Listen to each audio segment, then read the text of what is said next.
and the capos brave enough to defend their honor. Sit back and listen for a while, friends. You're in for one hell of a salty surprise. Sometimes streaming requires a meal, but the chat won't let you enjoy your snack. Unrelenting in that mockery, you fire back with words of wisdom and attack. Shut up! Let me munch my nuts. Shut up! Let me munch my nuts. Shut up! Let me munch my nuts. Yeah! Sodium's getting high, and vitamin B12. You're getting nourishment from the nuts variety that you delve. You may think of dirty jokes, all your 69-inch ropes. But Capo continues lunch, he continues to munch. You didn't turn your back on them, although they're making your mouth dry. You'll never go hungry again until your death counts 60 high.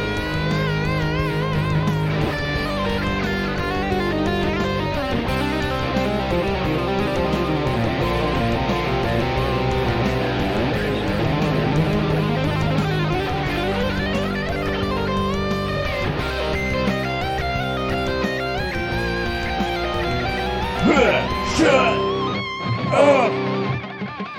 Let me munch my nuts. Shut up! Let me munch my nuts. Shut up! Let me munch my nuts. Damn your rotating cube!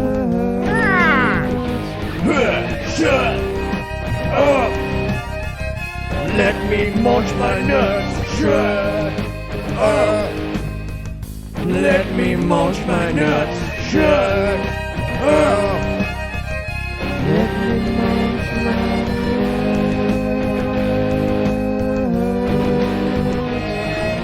Shut up! Let me munch my nuts. Shut up!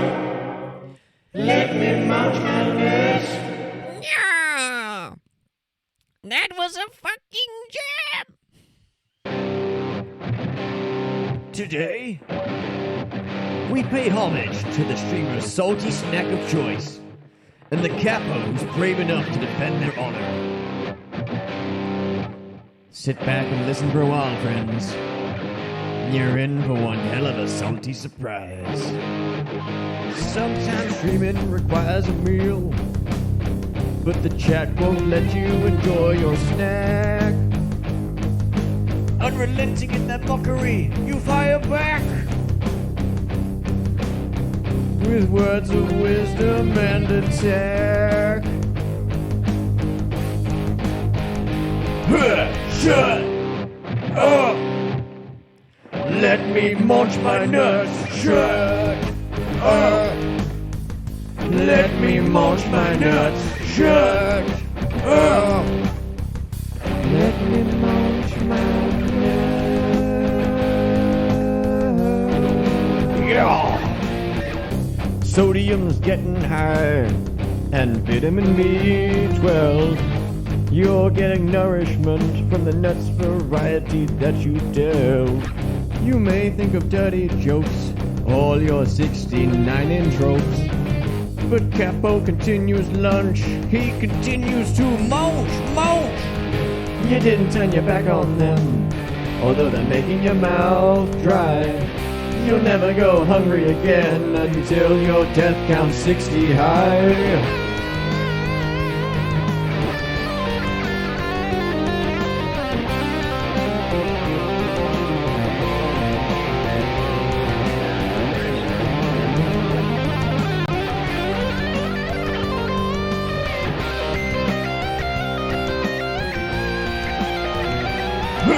Shut up!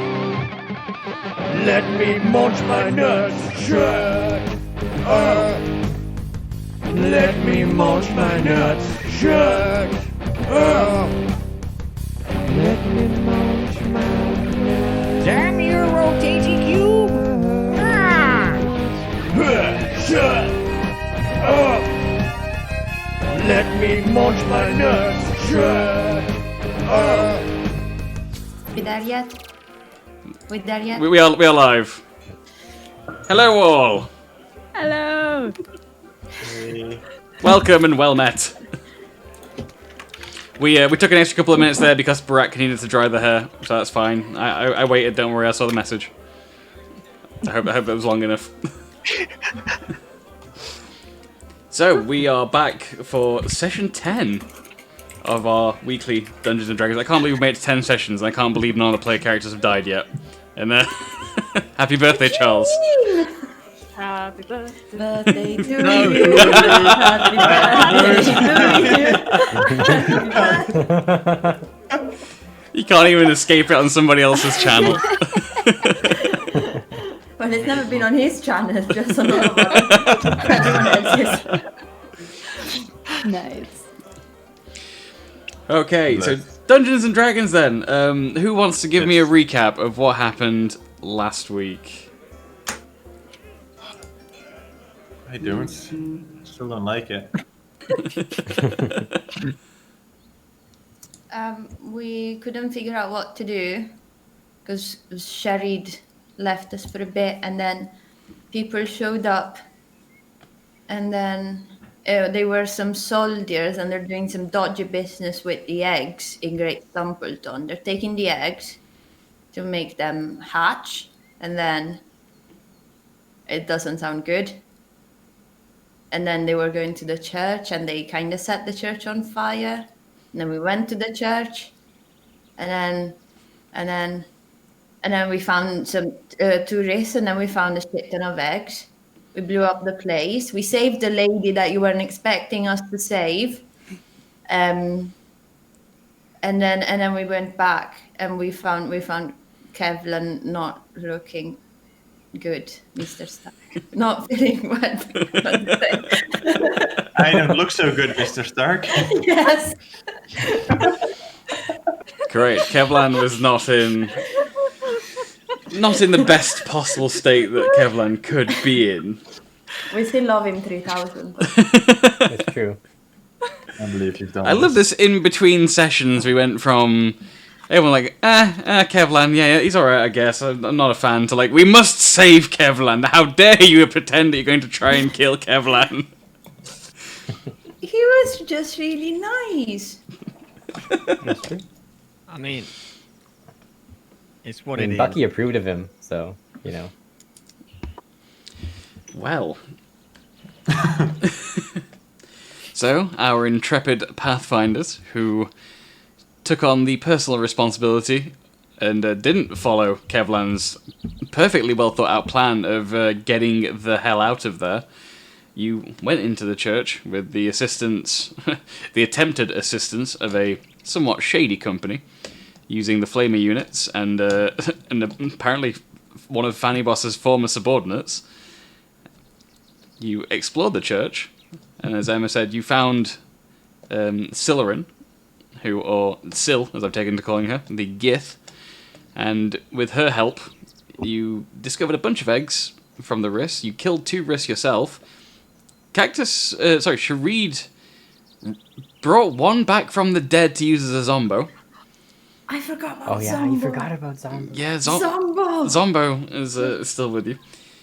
And then I believe you finished the session by, through various methods, torching the entire church catacombs from top to bottom before escaping out of the front. And as you made your way to the ground floor of the church and through the doors, just before you made your way through the doors, you heard many loud noises outside, that of a wrist slayer, and eventually a very loud explosion.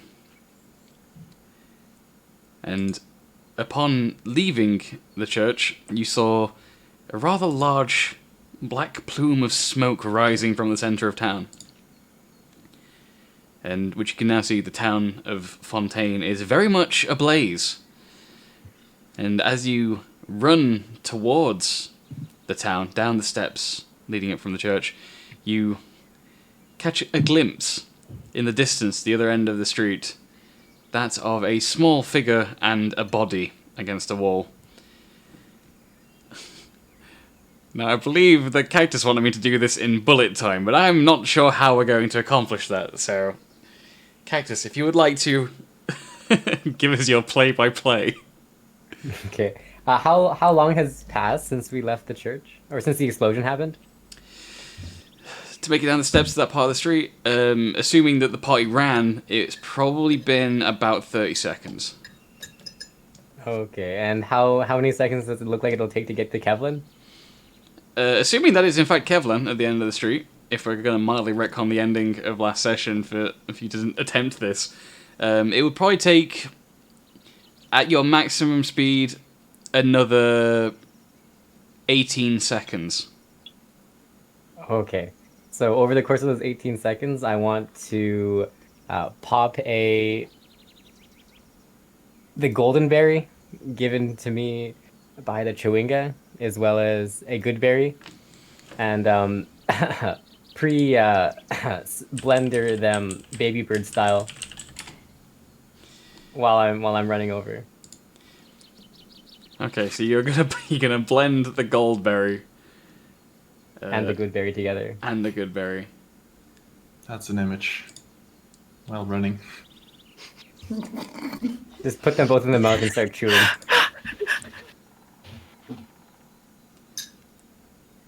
Chewinga. Okay, so I was having to bring up the charm that I had written down for that. How is this gonna work?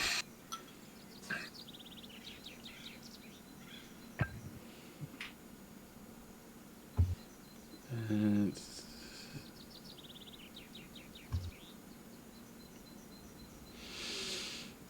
Okay. Okay. Okay. All right, yeah, you've got that all chewed up and ready. You're making your way over. What do you want to do now? Okay, as quickly as possible, within 12 seconds, I want to open up Kevlin's mouth and baby bird him this good berry concoction. Okay, so as you make your way across town, speeding much faster than the rest of the party at your full flight speed across town towards the figure, as they come into view and into tighter focus, you recognize that the small figure is in fact Rebecca, and beside Rebecca lies Kevlan, unmoving, as he is slumped against a wall covered in what you can only assume to be his own blood.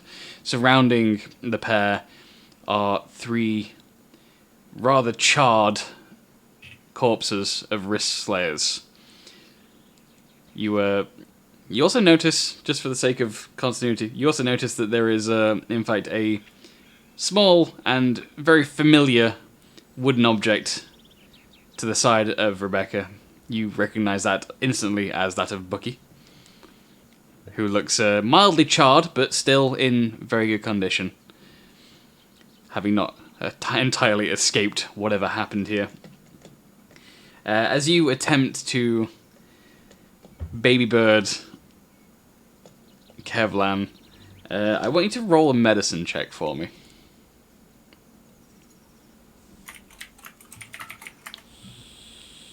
Oh no, I'm gonna inspiration that. Nah! Do you want more inspiration? Do you have I some? do have one more inspiration. I will save you! Damn it! Do you want? I don't know if the gods want it.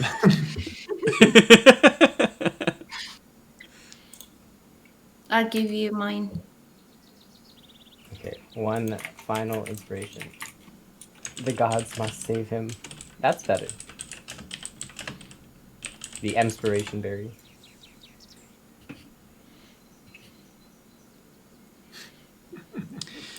Alright. Sorry, just addressing in chat, the disappearance of Oscar is planned and it will probably happen once more during the session. Okay, so you attempt to baby bird the mixture of Goldschwingerberry and Goodberry into Kevlin's mouth. You notice while you're doing this that Kevlin is not breathing, and his body appears cold to the touch. You do succeed in forcing some of the mixture down his throat, eliciting many mournful cries from the clearly already traumatized enough and now further traumatized Rebecca, watching this go down as the giant eagle man staggers over Kevlan's body to do this. And it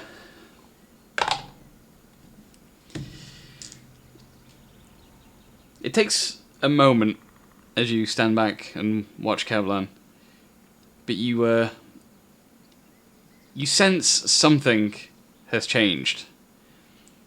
You see very slow, shallow breaths as Kevlan gasps for air, but he's clearly in critical condition.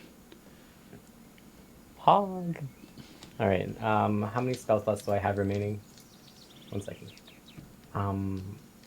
Okay, I'm gonna use a 2nd level and 3rd level cure wounds.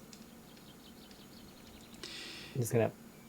You can attempt cure wounds, and as you attempt it, you sense that there is nothing to cure.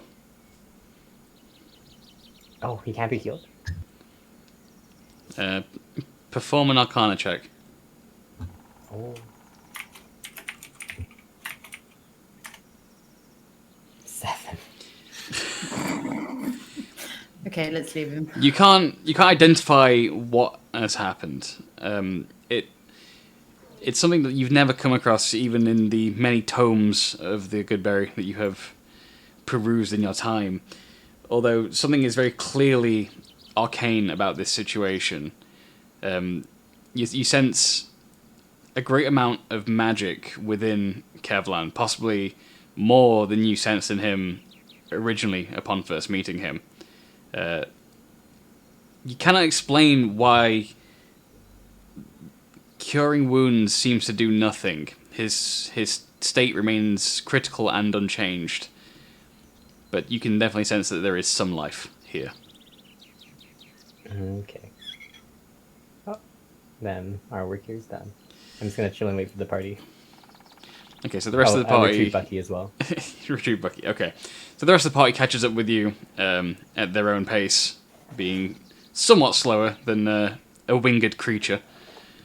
And by the time they've arrived and joined you, you've already done the baby birding and sensed some life in Kevlan, although he remains unconscious, taking shallow breaths. Rebecca sort of crouching over his now frail-looking form and sobbing quietly down at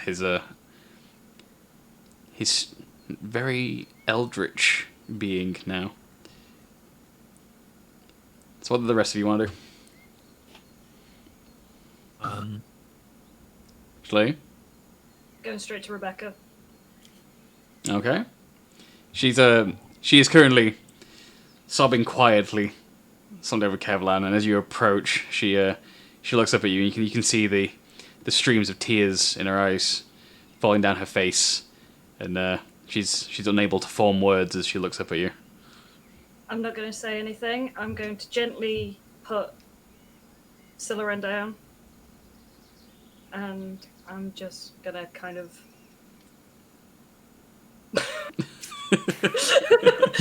as awkward as that looked. So Rebecca stands up and launches herself into your arms and squeezes you tightly before looking down at Syl, and you can see the recognition slowly creep across her face as she begins to sob harder.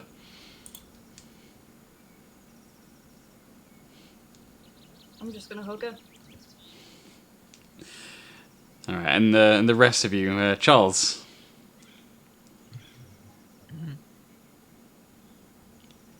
Oh, I just went because I was thinking. Okay. Capper, what are you up to?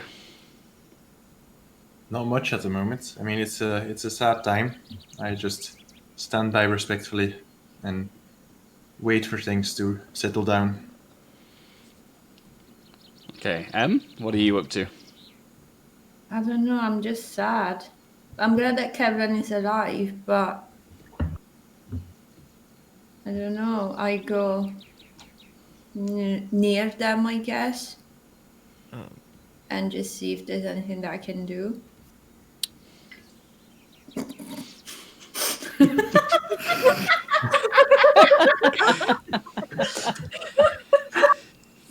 Fanny Let me Boss. just turn my letterbox off, sorry.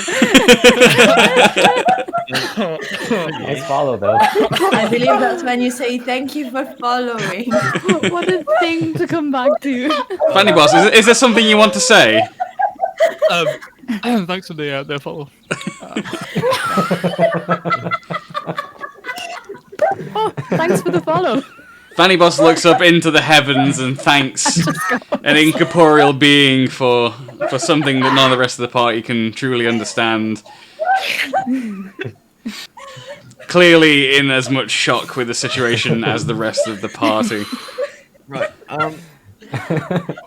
Can I do a perception check? Because even though we've literally just escaped this risk stuff and there's risks around that are charred, there's no guarantee that the risks aren't done. Again, you can't just tell me you want to do a perception check. What are you actually wanting to do? And I will tell you what check it falls under. Well, a general check around the area to make sure that there are no other risks. Okay, so doing the best that you can in this immediate time while the rest of the party are kind of shell-shocked and dealing with all these emotions, you take a moment to wander the town centre to get sort of your bearings and a bit of a grip on the situation. You notice that you are in no immediate danger of the fire. The fire seems to have spread outward from Kevlan as a central point, and all the flammable objects that would have been immediately the closest to Kevlan have been destroyed in a 180-degree angle away from his body and thus disintegrated. The fires are mostly situated on the buildings that were about 80 to 100 feet away from where the blast originated. So the buildings are burning down around you, but you've got sort of a safety zone where things have already kind of burnt and smoldered out. It does give you a fairly good vantage point to look around the town, so there's some distance between you and the nearest potential areas that might serve as ambush points for future risks. Looking around, you can't really see or hear much in terms of whatever you would maybe consider to be risk activity. The three bodies, the carcasses on the ground, they are just about identifiable as risk because you know what the risks look like and their general sort of size, mass, and shape. You can identify that these were at some point risks and now are much closer to burnt wood, if anything, and have smoldered down as much as they can do. You see and sense no movement or life coming from them. They are completely destroyed. Taking a closer inspection of the carcasses, you see that the chitin that makes up the armor of the wrists, it looks fairly charred and burned and cracked and mottled, and probably wouldn't make for very good armor or weaponry if you were to try and harvest these particular creatures compared to the ones that Sharid has already attempted to carve out in the church. Oh, okay. Well, I go back to the party and just let them know about the information and stuff, that everything seems to be relatively okay for the time being. Yeah, you and the party, you've got a sense that you've got a little bit of breathing room here, where you're not in any immediate danger. So, Oscar, what do you want to do? I try to piece together what has unfolded while I was having a brief musical moment. Give me a investigation check. Yeah, sure. One moment. Sorry, I am. I thought you were A. No, I'm Oscar, actually. I think you'll find. Sorry, what check is this? Investigation. Investigation. Thank you. Yes. Okay, lovely. Can do that.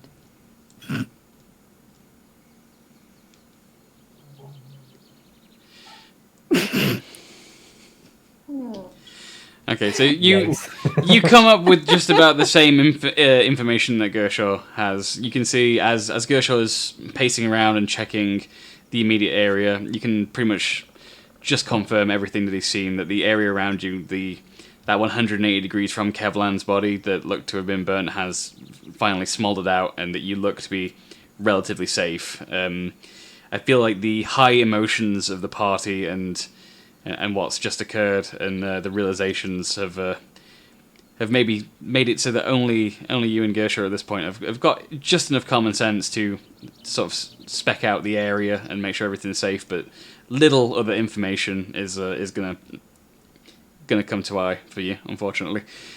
So that leaves the party with Shareed currently, I don't know, looming over Kevlan's body as it breathes very shallow breaths, and Rebecca sobbing against Solgra, unable to articulate her thoughts and feelings. Solgra, you sense that she is not only relieved that you're alive, but is terribly sad about whatever just happened that you aren't fully aware of, and also an element of relief and confusion from seeing Silerin.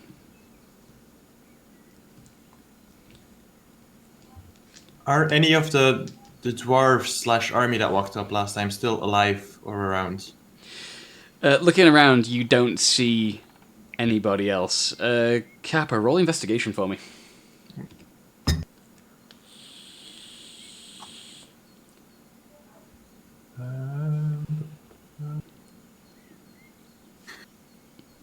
Six.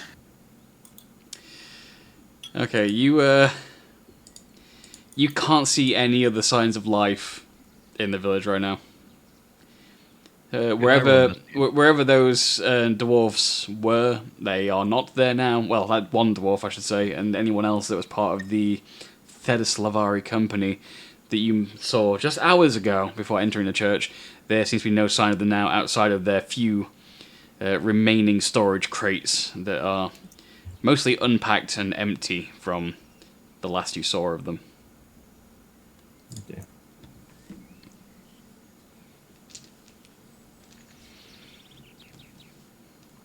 I realize Zombo might be scary to Rebecca, so I'm gonna hide him somewhere. Where would you like to hide Zombo? Like 30 feet away from Kevlin. I'm not very smart. Is that your maximum like control range of a Zombo? I think I have like infinite control range, but I'm just Okay. gonna keep him over there, and Alright, then yeah. pick up some random stuff to like decorate. I don't know, like put like bunny ears on its neck or something. Make it less threatening. So in the few moments that you have available to you, you make a grotesque caricature of a Xeno bunny, a headless Xeno bunny, so rabbit ears stuck to a neck, as it lumbers away from the party, standing in the middle of the street, flanked either side by burning buildings, casting terrifying shadows across the across the street which you're in. Shareed, you look very pleased with your work, very smug about it. Anyone else that turns to look at Zombo will have the complete and utter opposite reaction of mild to intense disgust.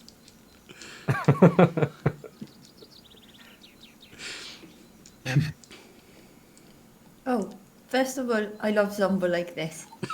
And second, I'm wondering, do you guys think it would be maybe best if we brought everyone back to the tavern so that we can try and keep them okay. Check on the horses because I haven't seen my pony in a while.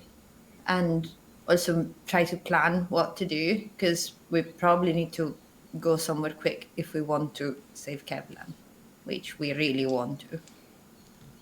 And is the fire spreading to the tavern, though? Because you don't want to go to the tavern if the fire is spreading towards it. If we're gonna go somewhere, we might as well just go for our cart. And But the horses... are they not with the cart? Well, they're in that they're in direction. the tavern. Oh, You they left them are. in the tavern, yeah. They are. Should probably save those. Yes. Yep.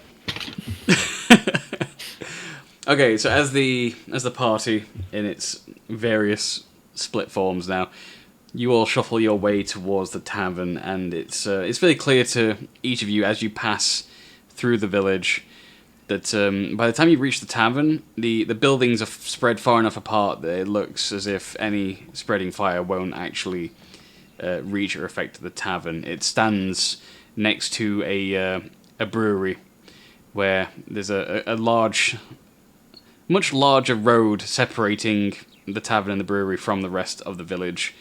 Much wider road. So you feel as if the tavern, for at least a short amount of time, is probably safe from, at the very least, fire damage. Let's get the horses outside, maybe. In case stuff does go, south with the fire. Yeah, the time is still midday, or sort of very, very early afternoon, and the sun is high in the sky, and everything seems peaceful at the moment. A stark juxtaposition to what you've just been through. You can see now, as you sort out the horses and sort of tie them up outside of the tavern, as you plan your next move, you can see up the hill that the church now is slowly collapsing in on itself as the fire in the catacombs rages on and eats away slowly at the foundations. It doesn't look like it's going to be much longer before the entire thing collapses. And smoke is now pouring out through the open door and through whatever gaps were in the windows.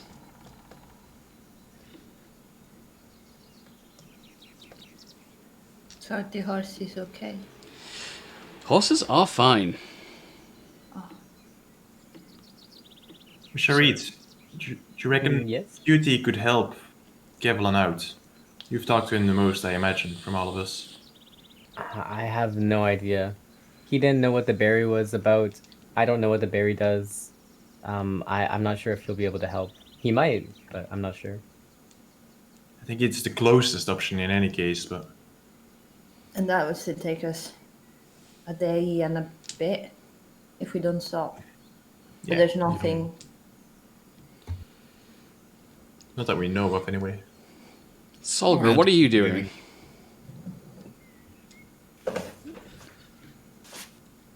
Wait, Solgr, what are you currently up to?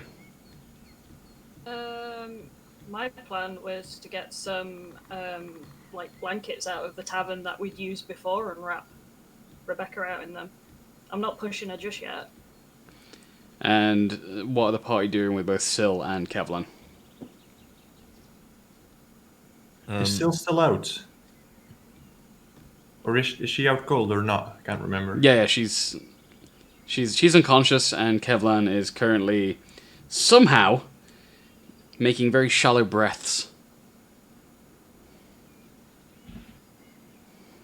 Can I make like a makeshift stretcher sort of situation for Kevlan? It's going to take you a little bit of time to put that together and scavenge the materials needed to make one. Okay, maybe not then. We can just put them in the cart. If we bring them to the Grab cart. some blankets, put them in the cart. Yeah. Maybe Back wrap to- them tightly in blankets so that they don't have loads of moving parts and stuff like that if they're unconscious and that kind of thing. Sure. That's a good idea. And maybe lie them on the floor of the cart if it will hold them, rather than on the seats or something, so that they don't fall off or anything like that mid-travel, because that would suck. Okay, but you're so you've got both of them in the tavern, I presume. Yeah. Yeah. So we need to move them there. Okay, so while everyone is doing their own duties to prepare to move out, This is the time that Rebecca tugs on Solgra's arm to get her attention while looking up at her. She's calmed down a little bit, but still seems just on the edge of being manic. I ask her if she's ready to talk about what happened. She looks at you for a moment, sort of gathering courage, and then slowly nods up at you.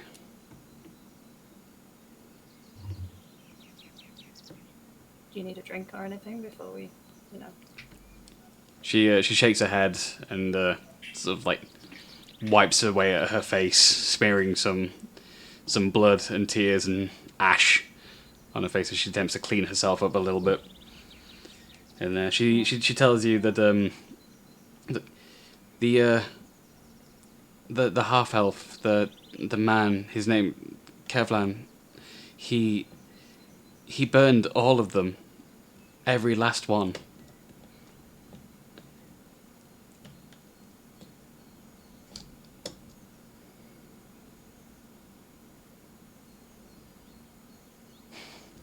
I genuinely don't know how to react to that, so... Cool, I guess. Rebecca herself is Rebecca herself is Again. looking shell shocked, and she takes a moment to once again gain her courage and tries to explain all the thoughts running through her head. And she says, while you were in the church, they came. So many of them came, and they killed all the men. They were about to get me too, and then Kevlan, he burned everything. I don't know what happened. There was a bright light and so much heat, and then he was on the floor, and the creatures, they were gone. Who else is around to hear this? In the tavern? Is it just me? Or is there It would be anyone else? just you at this point. If everyone else is sort of dealing with the horses and looking after Kevlan and Syl. Yeah.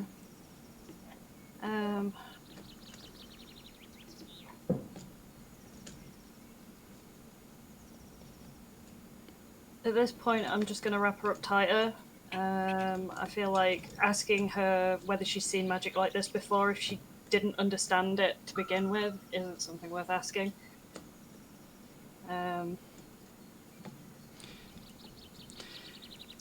It is at that moment that who's in the tavern and who's outside of the tavern dealing with the horses? I'm inside. I'd be with the horses.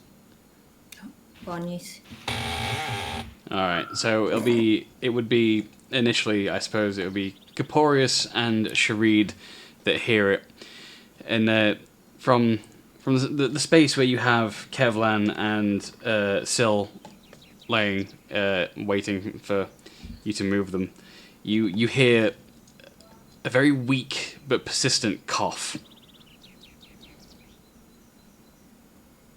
Can we see if it's one of them being coughing, rather?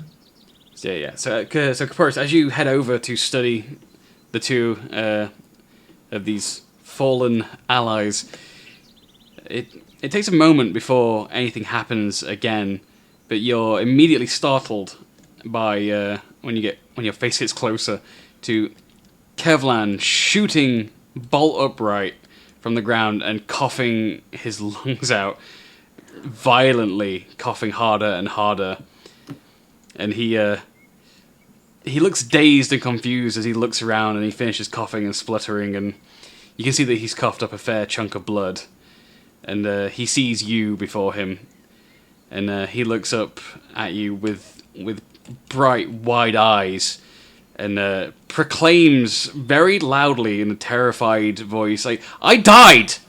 I died!" And he's very freaked out. I say, don't worry about it. We're off to the next job. Do you want to come? He reaches up to you and grabs you by your shoulders and shakes you like, "No, you don't understand. I died. I have been to the other side." So how is I walk that? over to Kevlin during this time. He looks up at you, Sharid, still gripping tightly to Caporius, and says, You brought me, but you should not have brought me back. This was a terrible, terrible move. And he seems to be frantic and extremely worried about something. I give him a good berry and ask what happened. He What- swipes the good berry what's from gonna- you and immediately eats and swallows it, chewing it very quickly. He gives you a quick nod in thanks, but continues on his train of thought, that you don't understand. To come back, whatever you did to bring me back, you didn't bring me straight back. I had to pass through a realm I am not too familiar with and never wish to see again. I saw something. What did you see? He's breathing heavily. He stands up and he walks to a table and sort of sits on it and steadies himself. And you can see he's sort of staring off into space, trying to arrange his thoughts and how to get his point across to you. And he asks you, finally, what do you know of the other realms? Nothing. And he looks at Caporius and was like, same question, Dragon Man. Not a thing. He says, this is going to take some time to explain. He says, I haven't done a lot of heroic things in my life, so I wasn't actually expecting to end up in the very realm of Redite. That is an afterlife reserved for most heroes. Suffice to say, I was pretty surprised when I saw him. But that's not the end of it. That would have been fine. In all honesty, it kind of looked alright. Not my deal for an afterlife. Maybe I misjudged this whole hero thing. But bringing me back, you don't come straight back to eat us. Oh no. And you can see the fear in his eyes. He says, I don't know what that realm was. I don't know who that was that I saw. But I don't ever want to see them again.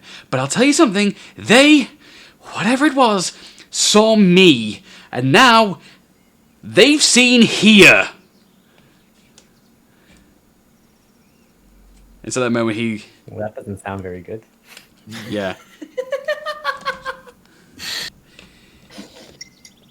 He begins to get louder and louder, pulling the attention of the rest of the party who were further away, who might be a little bit shocked to see Kevlan currently alive. And he says, he's trying his best to give you as many descriptions as he can as he thinks, and words fall out of his mouth, tumbling in a stream of consciousness.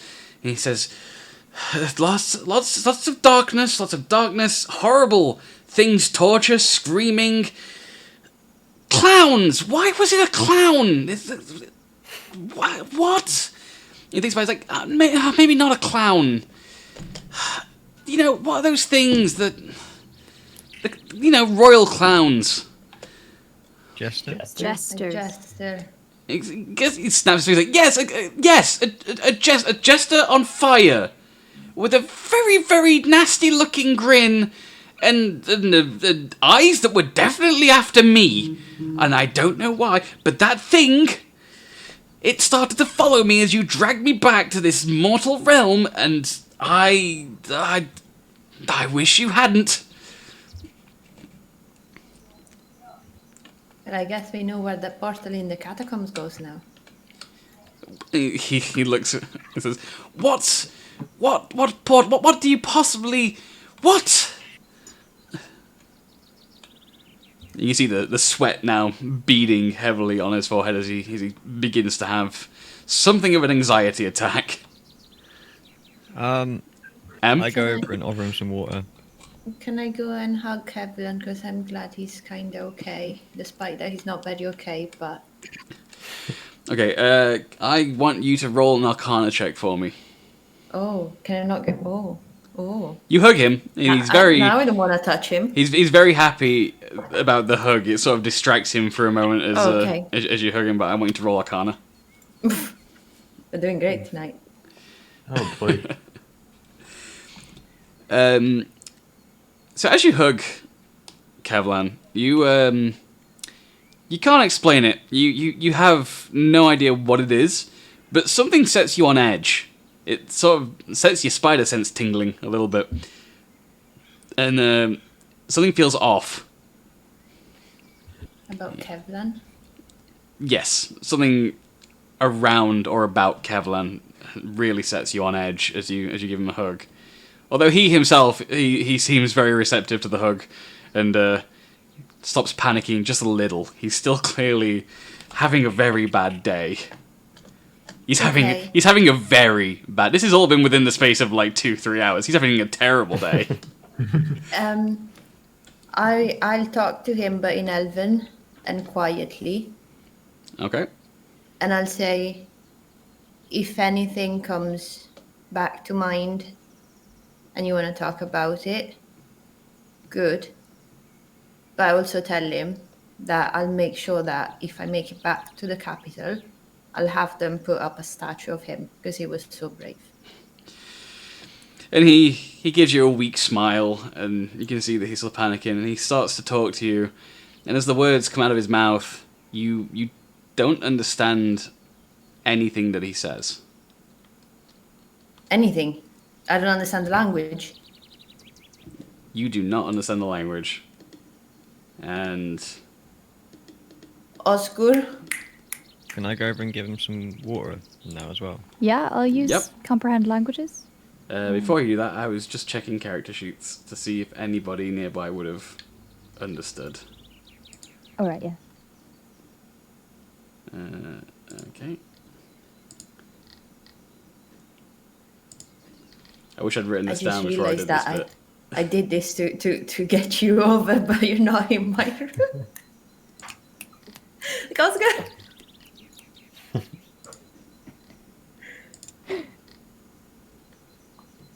It's like flagging down a waitress or something.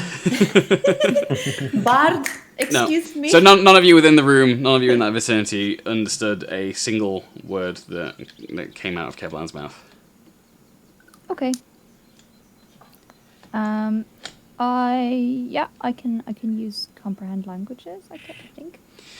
So he's still talking when you cast comprehend languages, and as you do, it sort of it goes from an unknowable language that is completely alien to your ears to being understood mid-sentence.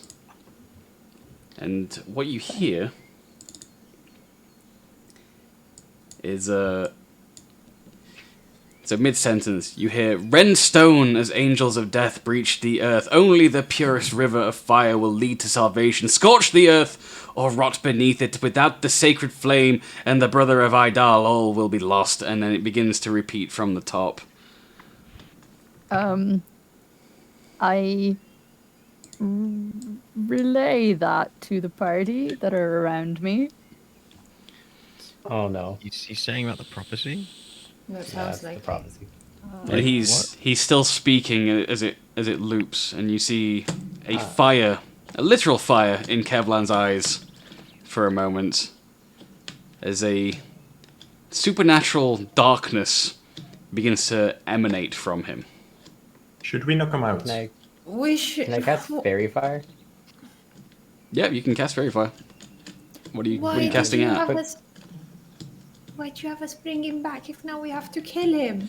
This is such an emotional roller coaster, man. Oh man. 3d8 emotional damage Is he incoming. gonna drink the water? Like, can I just like put it up to his throat and just like pour like a little bit in and see whether he starts like coming back a little bit?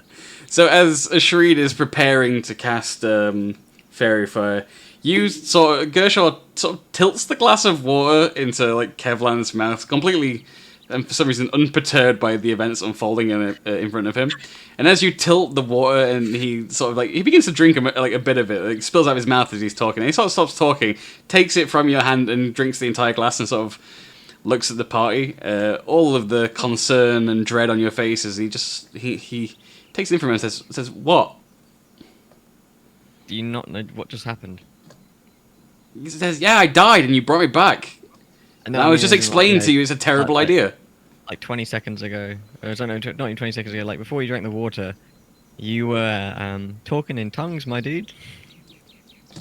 And he looks around the party with a huge amount of concern. It's like, what is he talking about?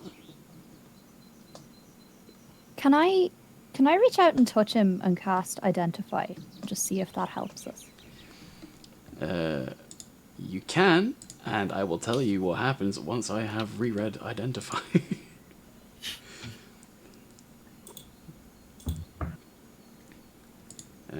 So spells.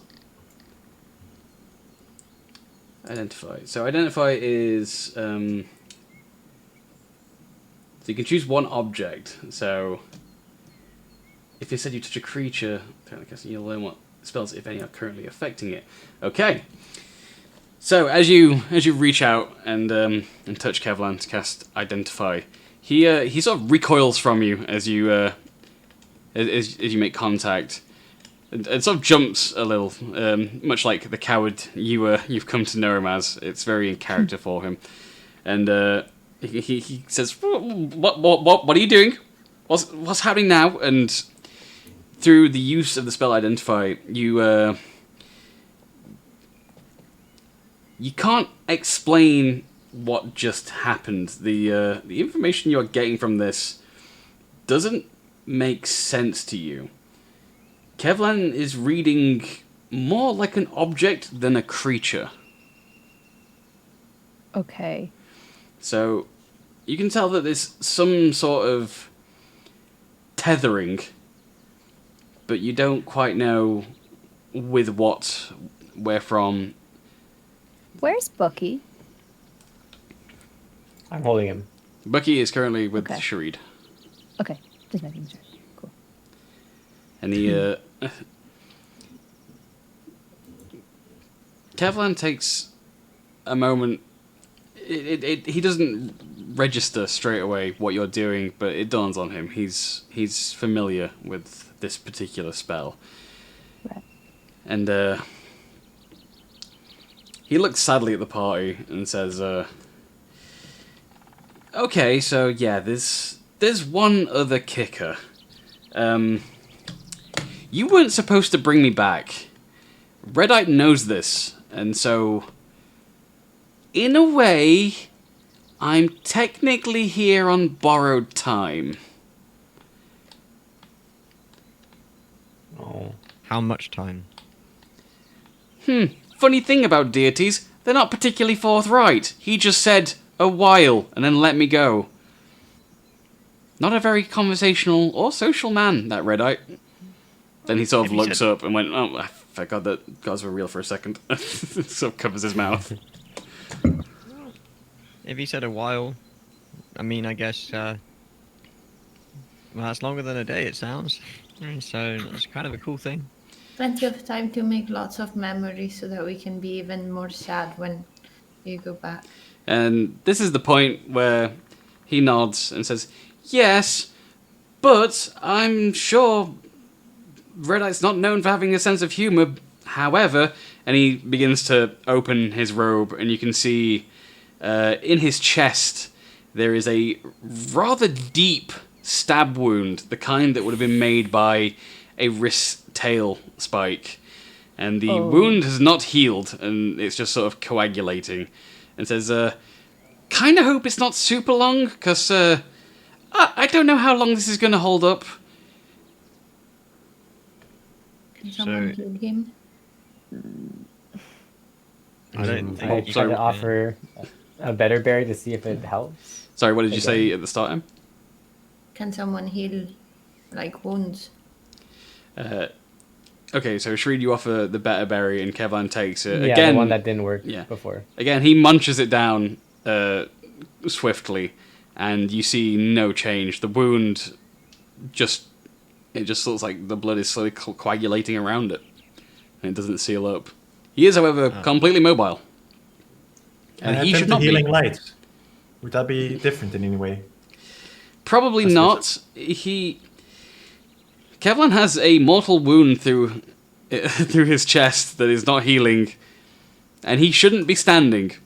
Those are the clues that the party has right now. Right, so He's basically, like Zombo. well, he's undead, right? Like, so he died. He's alive now. So the best thing we can do is maybe try and keep as much like blood in his body as possible. I don't know if it's going to help, but might help with the movement. Kevlan says, I don't think the blood is pumping, so keeping it in or out my body, not a big deal. Mostly worried about how my body's going to look tomorrow. Sharid, can you cast like preserve body or something? I could.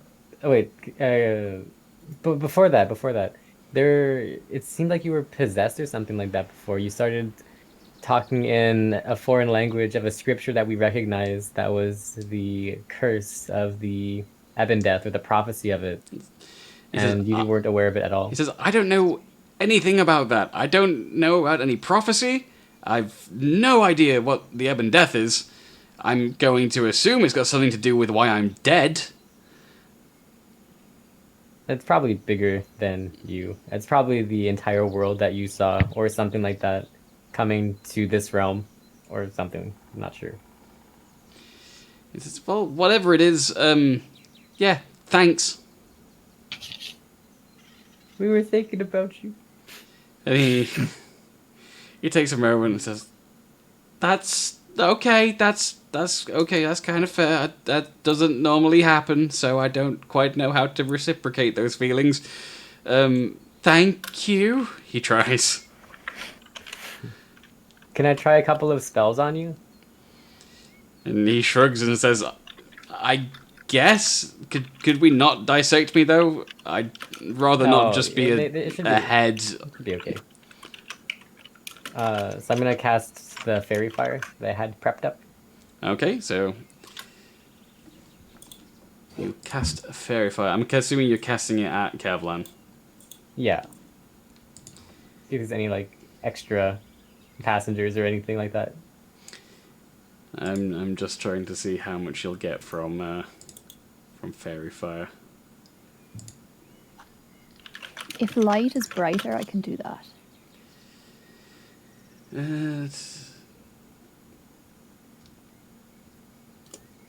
Okay, Sharid, I want you to roll Arcana for me.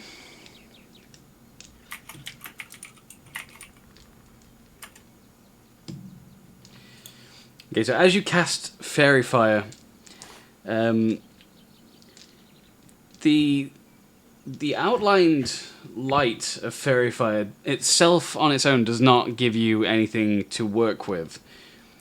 What you do notice through the casting of several spells is, for just a moment, you see two sort of strings of light connected in the very core of Kevlan, both venturing out of his body in different directions. One, a pure white, sort of radiant light. The other, sort of edging towards a very deep purple, almost black, extending in the opposite direction. I let Kevlin know. I think you might be favored by two gods. I'm not sure, but you have two lights inside of you on strings attached to your core. One dark, one light, and I think you might have got one blessing from Redite and one from whatever the god was of that other plane. And he's looking very concerned, but he seems to be holding together a lot better than you expected. You feel as if he's giving you the impression that at this point, it probably couldn't get any worse. He seems to have just sort of accepted his terrible fate. And he looks at you and says, yeah, that seems about right for today. I'm so sorry to do this to you, man, but I've got an idea. Shalid, and everyone else actually, for that matter. Do you remember what happened at the obelisk when I read that thing out partway, and things went to hell in a handbasket pretty quick? I sure do. Please Well, don't read it again. Please don't read it again. well, I'm not saying you read it all the way through. I'm just saying if you read it up to a certain point, maybe in the first sentence, and see whether we get a reaction from Kevlan to maybe confirm that the deity, other than Redite, that we're dealing with is who we think it is. I mean, the fact that it was reading the scripture, I think, Confirms it. Fair is enough. a good hint. Yeah. Em? I'd like to talk to the party without Kevlan hearing. Also, I will have to pee soon, so maybe when Oscar goes for the thing, if we can take a break. I know it's like not in a bit, but when it happens, if we can all have a break. That is at an unidentified as of yet time. It might be about 1:15. Okay, that's perfect. I think it's good. But yeah, is there a chance I can talk to the party without Kevlan listening? Huddle up. Okay. Okay. I don't know if it's the same thing, but do you guys remember the hag? Yes. Yeah. Yeah. Well, I don't know if it's possible, but hags have a thing that they make eyes, and then they give fake eyes to people, and they use the eyes to spy on people. It's like they see where stuff is going. I don't know if it could be possible, but since he's been to the thing with the jester and the Brotherhood of Steel and Idal thing, what if they're using him as a sort of thing and they can see us and they know where we are? Because he mentioned something like that. It seems like That sounds possible. yeah. It seems like that jester's linked obviously heavy to the wrist from what we found. So maybe the fact that he died from wrist wounds, and obviously this whole plan here, which might have been part of this grand scheme of this evil god, then yeah, I think he's going to want to keep an eye on us, seeing as we're kind of getting in his way a little bit, I guess. So I guess be careful what we say to Kevlan, because if as him as a conduit, he's going to be able to relay that information back, not through his own fault, but Yeah. just if there's anything very important, for example, a plan to stop the wrist appears, maybe not have Kevlan in the room. And I think it might be cool to tell Kevlan that, because or else Yeah. he, because he's not a bad guy in himself. He's shown that he can be possessed, but But if we tell him, then they know that we know. Instead, if we just play dumb. But if we don't, then Kevlar might be listening in through doors, anything like that, So it's kind of like a two-way street of trust as well, because we've literally just brought him back from the dead. Man's confused. Sorry, Gra. Maybe we can just send him back to the dead. But it's Kevlan. That's what I was Hey, gonna say. you guys are bonding. Look at that. I'm not bonding with that fuck. I have one last idea before we do anything, and I go back to Kevlin. Hi. So, Kevlan this entire time just been kind of pottering around in the back room where Syl still lies unconscious. He's been looking out the window and just sort of pondering life. And as you enter, he turns as you say hi and says, hey? Hello, resident accidental necromancer here. I have one last idea that might be an idea. And he nods at you and says, sure, why not? Go for it. So I should be able to preserve your body as it is, so that no more harm comes to it. And he smiles a little bit, sort of weakly, and says, I do wish you'd said this a little bit earlier, because,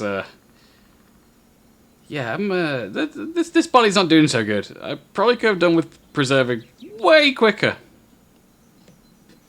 But I appreciate any attempt.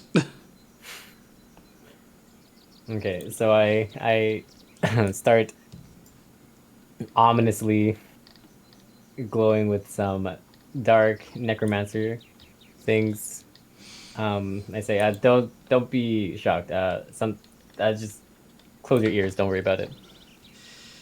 He says, yeah, sure. I'm not sure anything can shock me today. At this point, do your worst. So a very gloomy and ominous thing visually starts appearing. The voice triples. The sanctity of life guarded by death. The sanctity of death is guarded by us. And then I start glowing green and put a hand on him as I cast Gentle Repose, protecting his corpse. And you sense that it has worked. Kevlan himself, he sort of looks up and through you for a lot of this, seeming to be almost entirely apathetic to the display of necromancy. And he just, when you finish, says, "Yeah, that was pretty cool." Yeah, so you should be good now. And he thanks you again, and says, if you don't mind, I'm just gonna go sit outside for a bit. I don't quite understand the world anymore. I need a moment. And All good. he shuffles past Sharid and he goes to sit outside. Yes, sir? Can I pop out and ask him if he wants a rollie? He's when you pop out, you see he's already just sort of sat on the porch of the tavern, just sort of staring off into the distance. And when you offer a rollie, he graciously accepts. He says, "I think I could probably do with one. I don't know if it'll work, but might as well find out, right?" My amber leaves always work, and I give him one. So you hand him the cigarette, and he begins to attempt to light it up. And you can see as he brings his hand up and tries to conjure the flame by snapping his fingers, nothing's happening anymore. And he looks at you and says, "Can I get a little help?" I get my matches out and I just light him up for him. And he smokes it, and you can see there's clearly smoke being inhaled and exhaled. He says, I don't know how this is working. I don't think I need to breathe anymore." And he still tries to smoke it, smoking the whole thing down while you guys are sat on the porch. I tell him it's the thought that matters. And he thanks you very graciously, and but for a lot of the time, I say he's just kind of staring off into the middle distance in deep thought. I'll just leave him to it and go back to the other one. Just wanted to do something nice for once. He appreciates it.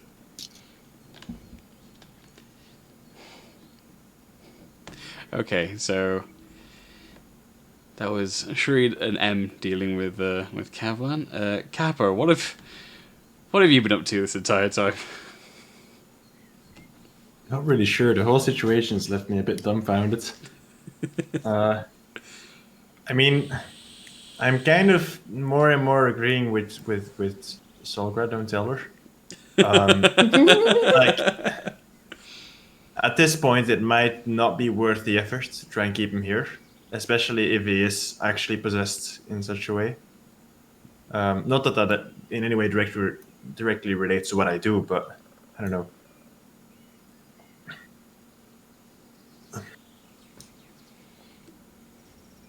I don't have anything to do right now, to be honest.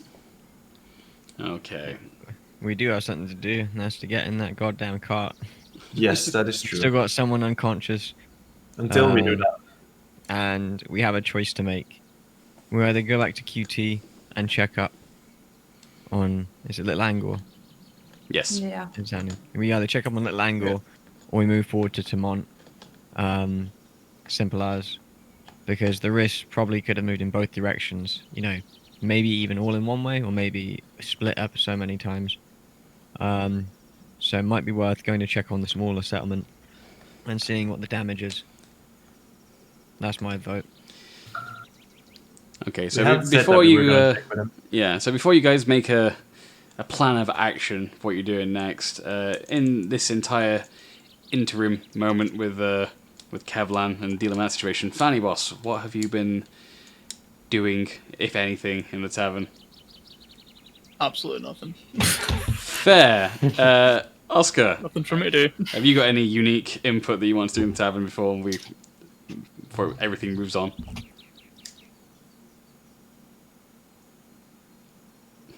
No?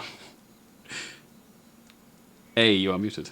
Oh, no. Sorry, I am like in and out connection wise. I don't know what's going on. I have a vague idea what's happening. Sorry, I don't really. Yeah, I don't. Sorry. No worries, that's fair. And Solgra. I've got the kid. My priority is her. All right. So as you guys are dealing with everything, Kevlan's still sat outside on the porch. You guys are starting to discuss your plan of action for what you're going to do next. And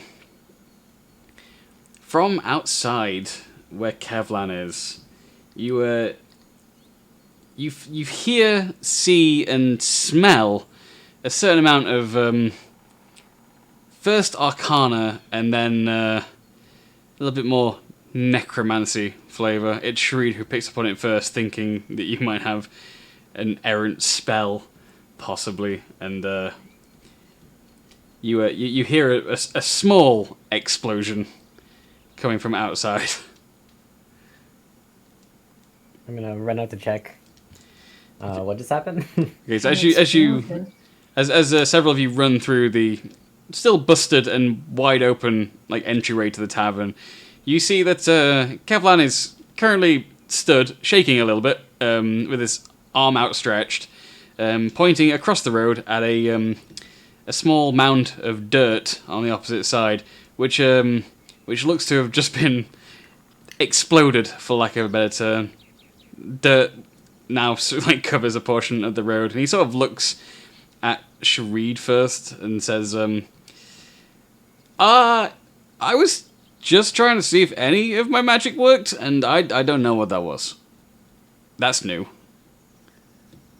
I sense some necromancy there. Are you? Is that normal?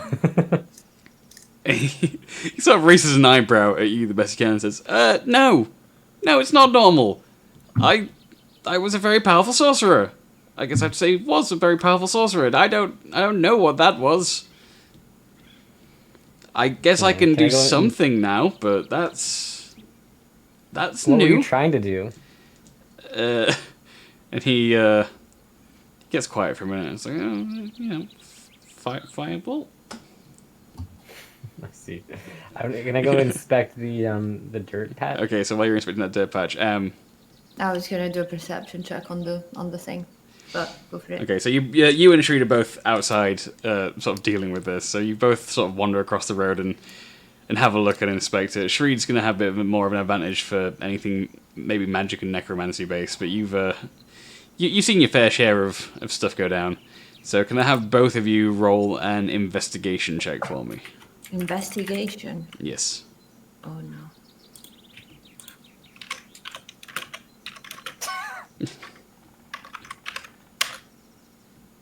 Oh my The god. rolls The today dice are is not not in good. our favour today. No.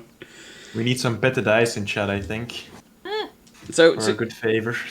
neither of you are sure of what you've just seen. The evidence points to possibly several different kinds of spells. You're trying to sort of just go through the catalogue in your mind of stuff that you've overheard and been told in the past, things that you might have seen used or heard about being used. Sharid, you're trying to like ponder over every possible tome that wasn't Goodberry related that you can think of, and you both come up just a little bit short trying to think of an answer. There's a lot of potential for this to be many things, and nothing really points you guys specifically in any direction. Although you both think you've seen this kind of damage before. This is a spell that you've probably seen used by somebody. You just can't quite place it. I'm gonna. Could you talk cast to that again? Sharid. What's up? Like, What's up? like, do you think he's trying to like get the dead up? Do you think there's people buried or something? I don't know. I don't think so, but Okay. I can't say for sure. So, you can guys cast look. that spell again? Yeah, you guys look back over to Kevlan, who's still sitting on the porch. He's just kind of.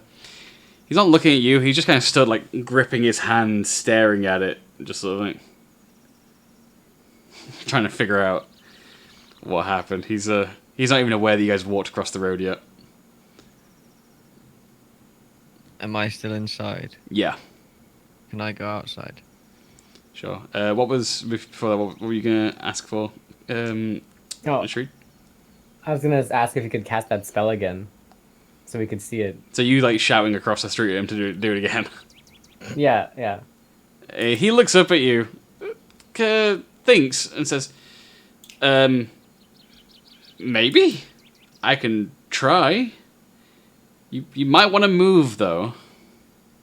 Sure, I get out of the blast zone.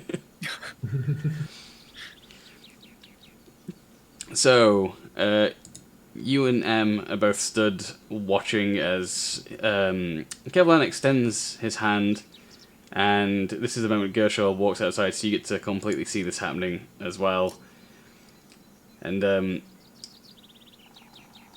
Kevlan doesn't have to say anything, he just holds a palm stretched out in front of him, and the very fabric of reality begins to distort around his hand in a line away from his hand pointed towards the embankment that he fired at previously. And as the reality distorts and crumples in on itself and sort of flexes back outward, a beam of cackling energy streaks out from his fingertips and strikes the embankment, causing another minor explosion, shooting the dirt into the air. And as this all comes to a crescendo, Kevlan sort of stumbles back and freaks out just a little bit. He's like, I guess I can do it again! And sort of like holds his hand out away from him as he just to figure out what's going on.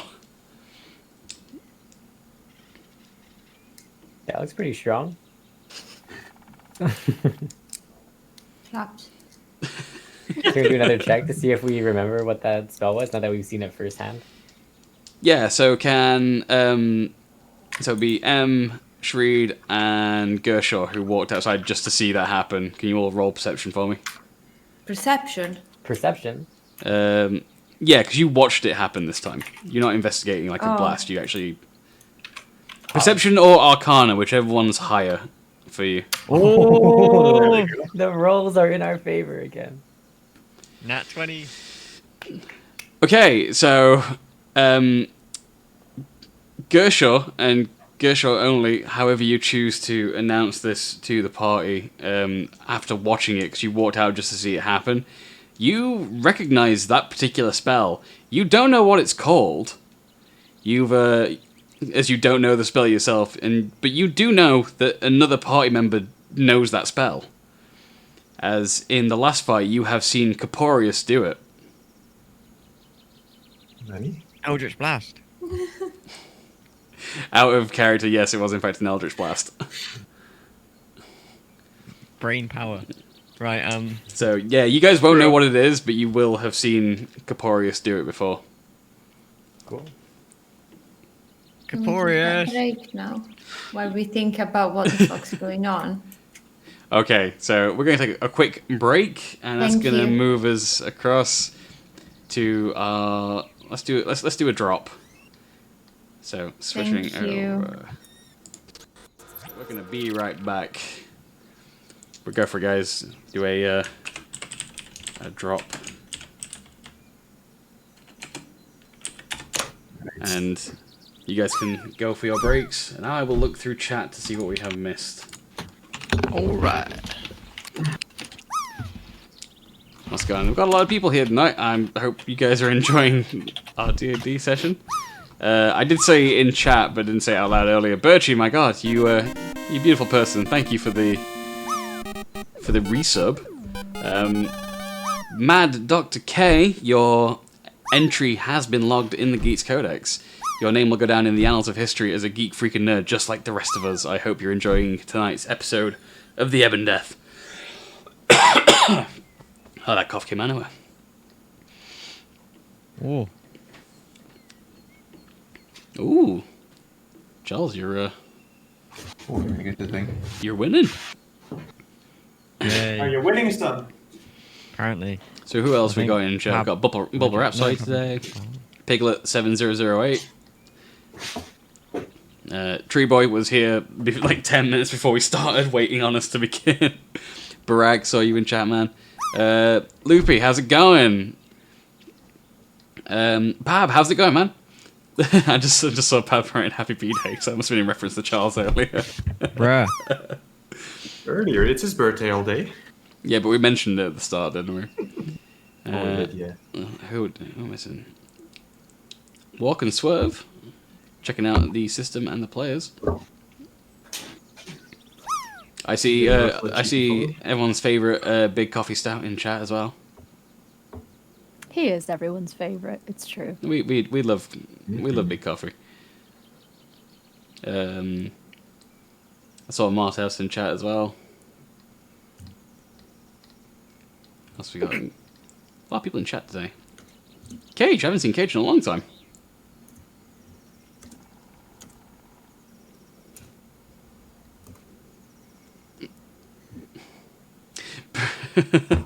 Some of the stuff in chat is great. Kevlan knows Smite Embankment. Yes, he does, Barack. Smite Embankment, a very specific and useless spell. Why is Solgra so mad at Kevlan? I don't get it. I like Kevlan. I don't think she's mad at Kevlan. I think she just doesn't care for Kevlan. I like how you guys have a clearly finite world map. That's smart. Oh, trust me, I'm sure I'll find a way to make that less finite over time. I can't stop making things. Boats. Also, it is a dinosaur for those of you that were asking. Yes. Okay. Is it JCK Noose in Spikes. chat? Remember chatting to you earlier in Cactus's stream. Oh, Bitter's in chat as well. How am I, Pab? I'm good. I'm trying my best not to deliberately cause any emotional damage to my players, but I just seem to be good at it. Nice. Boats and hoes. Boats and you mean boats and rigs? Tree Boy just redeeming all the name and location. Tree Boy, you're gonna have to DM me as per usual for naming of things. Did he just redeem a double for a typo? He did redeem a double. Wow. It was it was Bertie that was messaging about boats and hoes. As Tree Boy's just redeemed two separate name and location. So as usual, I expect I'll have DMs when I finish streaming to check.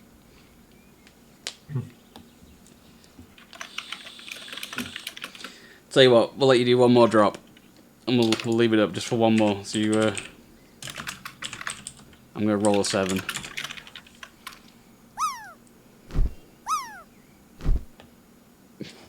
Can I redeem a piglet as main figure in this game? How would we do that? Why is it still like Christmas themed avatars in this, by the way? I don't know. I feel like that's just our options. Fair. It's because it's Charles's birthday, that's why. Ah, yes, that's why. Gotta be festive. Gotta be festive. It's... Happy birthday, Charles. Wish it could be Charles's birthday every day. Well, it kind of is, isn't You it? would be surprised you're in what we can luck. arrange. It's been 4 times this month, right? Well, no, it Apparently. was 4 times in February, and now it's the first time of March. The first March birthday. Gotcha. Wait, did we have one yesterday on my stream? I saw. I think so. a little Yeah, bit. so it's the second one of the month already, and it's only Two the third. birthdays already, Charles. You got more than the Queen.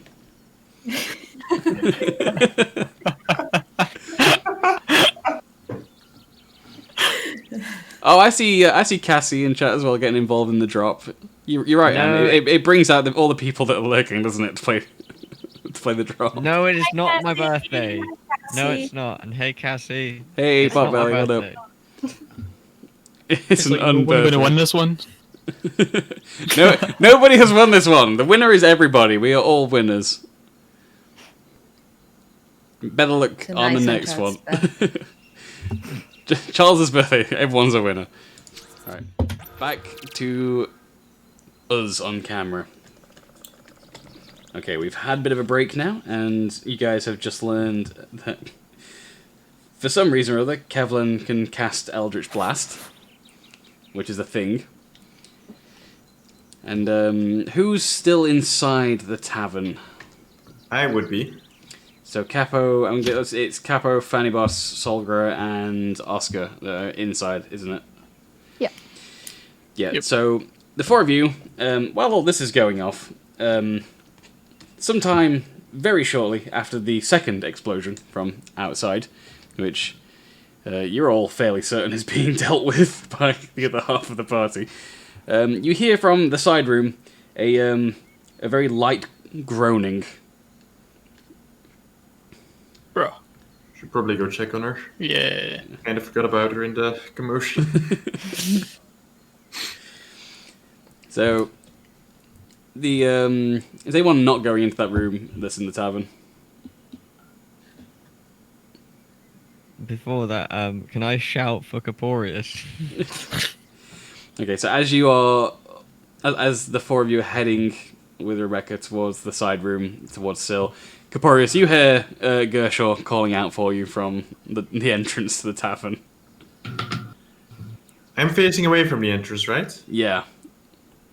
Okay. I roll my eyes and turn around. No, I make my way out towards Gershaw. I see what's up. Okay, so sticking with the party on the inside of the tavern, the 3 of you, with Rebecca, enter into the side room, and you see Syl slowly sitting up from the position you last left her in, holding her head and groaning as she looks up to see all 3 of you and Rebecca. And before she has a chance to say anything, Rebecca has already run across and sort of leapt at her and given her a big hug as they reunite. And Syl immediately looks up at Solgra first and smiles at you and says, "It would appear that I did not die, so thank you for that. That was very kind of you." And she smiles down at Rebecca and says, "See, I told you, we are very strong. We take more than just a few overgrown cockroaches to kill me." How you feeling? She gives you a very stern look for a second and turns back to smile at Rebecca and sort of side-eyes you and says, "I feel absolutely fine, 100%, never better."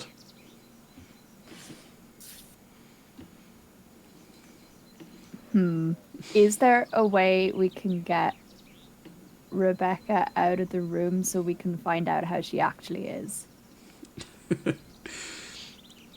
So seeing your collective glances, she looks down at Rebecca and says, "Child, it is safe, I am sure." And she looks for confirmation at the rest of you.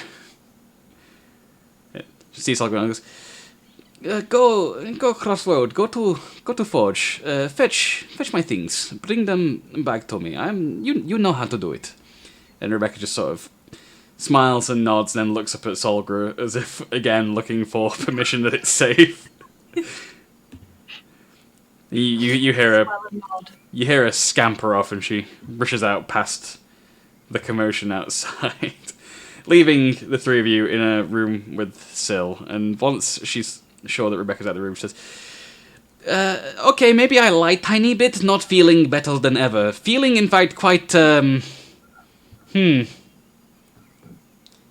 ever had a hangover in your stomach? It is like that, but also in head. And legs. So like a hangover. Yes, full body hangover, although never had it this bad.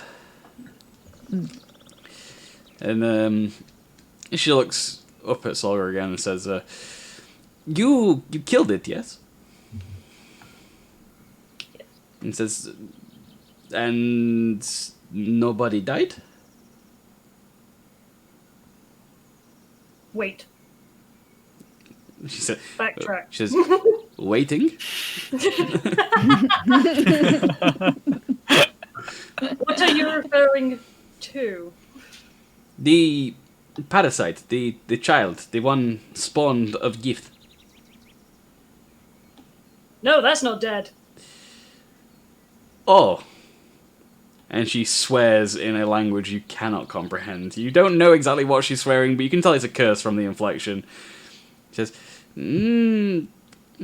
that is not good. That may be understatement.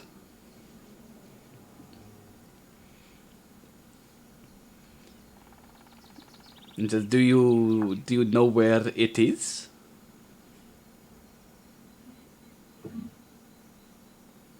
Peered into the ether, I guess? And she thinks and says, so it can also plane shift. Interesting.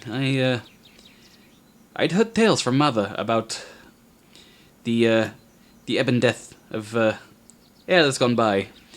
When Gith is infected during hunt, it is seen as a better option to die and take spawn with you than let it roam the land, as we Gith have certain powers, and I've no doubt that the thing from me is likely using those same powers.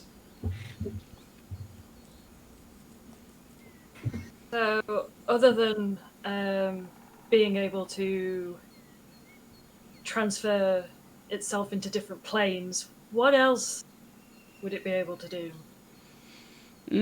Not entirely sure. Planeswalking, definitely. It likely has ability to see through the realms too. We have to do that if we want to plane shift.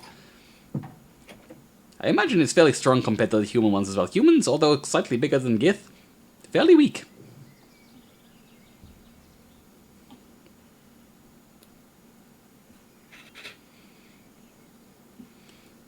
Though I foresee I foresee big problems if we do not find this thing and kill it. It could already be literally anywhere. Would you be able to have the ability to track it? Obviously, none of us can plane walk. Track it? Maybe, given time. Although would likely need help from other Gith.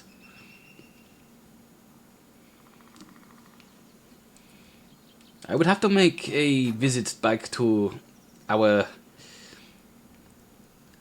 I'd like to say city, stronghold. I'm not sure what translation from Gith would be into common. The place where we live in this material realm. It is to the north. As I said before, you call it Grimlock. I don't know why.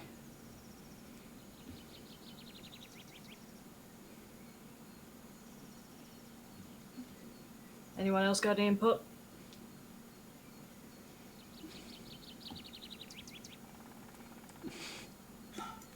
I think it's only you, Oscar, Yeah, and it's Fanny Boss. you, Oscar, and Fanny Boss in the room. Yeah, that's what I was asking. I was asking those two if they had any sort of questions. And she looks at Fanny Boss and says, "You, big man, live in mountains, yes? I know those. We are similar in ways. You have also dealt with illithids, I believe. Although I'm assuming not you specifically. There's many dwarfs, yes? Yeah. Okay, good. I did not know if there were lots or few of you. You would likely be able to be best one to find Grimlock in future if you were to venture to the north. It is hidden in a pass behind mountains. If anybody can find pass in mountains, it should be dwarf from what I'm told. Okay. I will have to travel there to speak with the others, and hopefully find family and speak to them too. It will take a long time. You may have to meet me in Grimlock if you are to get any further help from the Githyanki. If you are intent on fighting these creatures, the Ebon Death, it would probably be smart move to speak with the Githyanki Elder. She will know of the tales passed down to generations, as we have not hunted anything like this in many centuries. There's likely hidden knowledge in the city. If not, we'll have to make travel into Astral Plane instead, and that is less fun. For you. Yeah. Yeah, not a good idea. Well, I think we should head to Grimlock then. Because... What do you think? I do not mention to Rebecca just yet that I am planning to leave and go back to Githyanki City. I'm not sure it is a good place for a human child. And she'll likely want to come with. I have a few plans. Oh. Interesting. Okay. Well, in that case, I will have to begin preparations for a trip home. It's going to be interesting. Best you don't see how this works. So as this is being discussed on the inside, on the outside, Caporius, you have joined Gershaw and the others out front with a slightly looking slightly unwell Kevlan as he sort of looks at his hands in disbelief as Gershaw calls you out to join them. So, what's going on then? No time to really explain. I would ask Kevlan to do something, but I don't know whether it's a good idea for him to continuously keep doing what he just did. So, can you do that thing that you did against the rest in our last fight? What? Can you use that spell that you used in the fight with the wrist? I know more than one spell. You're Finger. gonna have to be more specific. Finger, The that's one you still used more the than most. one spell, actually. The thing which you used the most in that fight, you used it multiple times, and it's like a beam. You did it for Like the a door. beam. The door of the Aha. tavern, didn't you? Yes, I know what you're talking of. And why are you asking me to Just do dance? it. Just do it. It'll explain everything, and it will just clear everything up. Like just do it. Yes, but why? Why are you asking me to perform? Give me a bit of context here. Give me something to work with. Well, we're trying to work out this spell that Kevlan cast, and it looked exactly like the one which you did. So I was going to ask you to do it so that we can confirm it, and also so that Kevlan can see what's been done and hopefully work out what's happened. But just to confirm everything is like exactly the same. But you already saw me do it, and you already recognized it as the same spell. But I don't know whether it's like I'm not good with Arcana, man. Like even though it looks the same, it might be different. I don't know. Right. Okay. Shakes head. Can I? Yeah. I'll just eat. Is there like something that's slightly out of the way, like a post box or something that I can? There's like a dirt embankment over there that's been shot at a couple of times. Yeah. Okay. Whatever. Shoots at the dirt with an arcane. Eldritch blast. Okay, do you want to describe your Eldritch Blast? There's a look of disappointment on my face and just kind of general. Why are we still here? As Only I to suffer.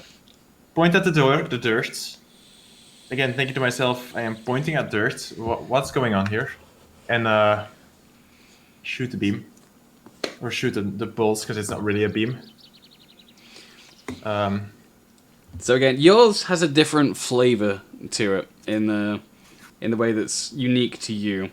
But the others stood around, having just witnessed Kevlan do it. You recognize some similarities in the composition of the Eldritch Blast, especially the slight deformation and then expansion and reformation of matter, the very fabric of the universe, as Caporius fires the blast. Please now. All right, Kevlan, does that explain things? Does that help you understand what's going on? Kevlan looks up from staring at his hand and just goes, "What?" Did you not just...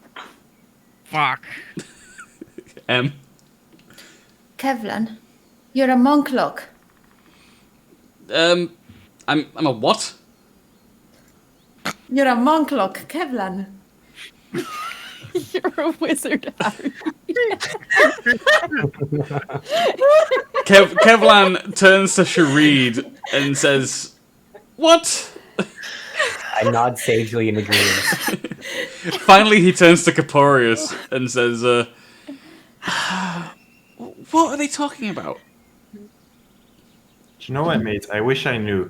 They called me out and asked me to perform, and that's about as much as I'm up to date with.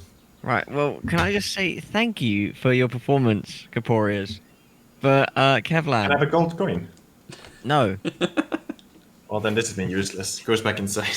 I'll throw you a silver one. Hold up. Oh, yes, I'll take the scraps. Oh, yeah.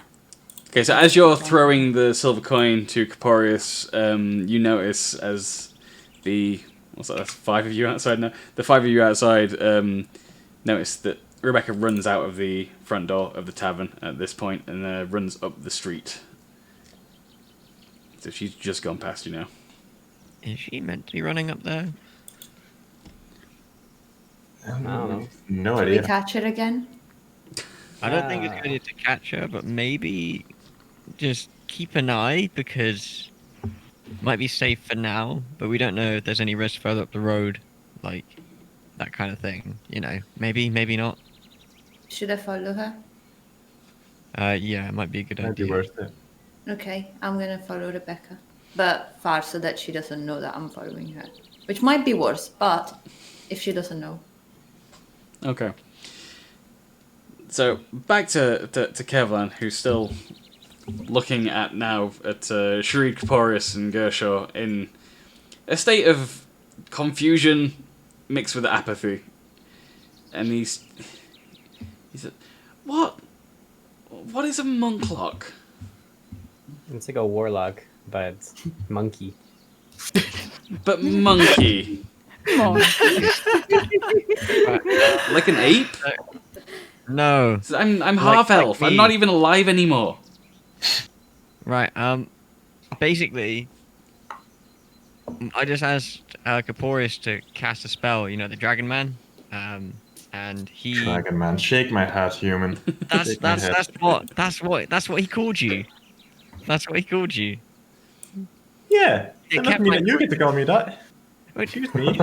I'm not gonna bring this into this, okay? I'm not trying to be that guy. I'm just trying to make it so that he gets what, you know, exactly who we're talking about. Only Kevlan gets to call him Dragon Man. Right. Well, oh so special, Kevlan. Church is another. But you can both cast the same kind of magic, and Caporius is a warlock. And Your soul is currently on loan, I think, from 2 gods, which means your magic is probably of a similar nature now. He takes a minute to absorb this information. He looks at Caporius and says, "You're a warlock?" Don't shout it too loud. The one already hates me.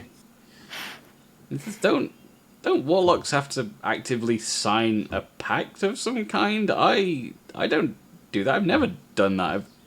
I got my magic from birth. Well, I guess whatever magic I had, I don't seem to have any more. But yeah, I just got this. Kinda like my sorcerer powers.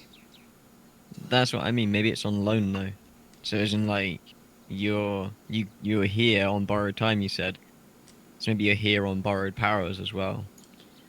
So he thinks and says, if I remember correctly, before I left Tamont, I got a little bit of a look around. They have this grand building that they call the Arcane Archive.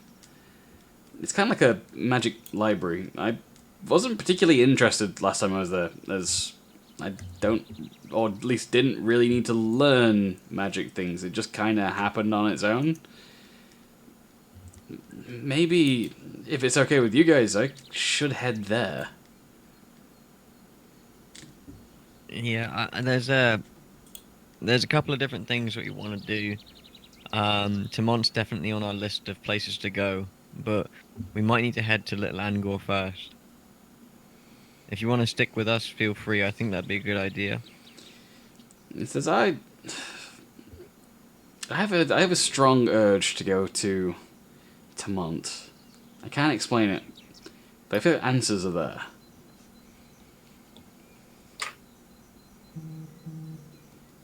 What are we gonna do about the random possessions that happen? Do you trust yourself to get there? He says, well, I guess the worst thing that can happen is I die again, and, been there, done that.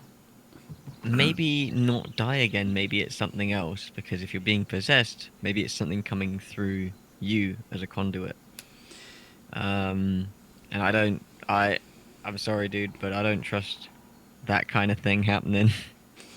I mean, like, we managed to get you out of it by making you drink some water, but you can't stop yourself because you don't know you're going through it. So you kind of need somebody with you. He says to you, no offense, but until I met you yesterday, things were bad, but I was alive. I'm not certain sticking with you is my best option. I get it. Trust me. I mean, I'm not dead. I mean, that's one thing. Yet. Who knows? Who knows? He says, hey, right? why don't you try it sometime? It's not too bad. Gives you a very sarcastic grin. I mean, when you said the other side, like, other side of what? Where did you go?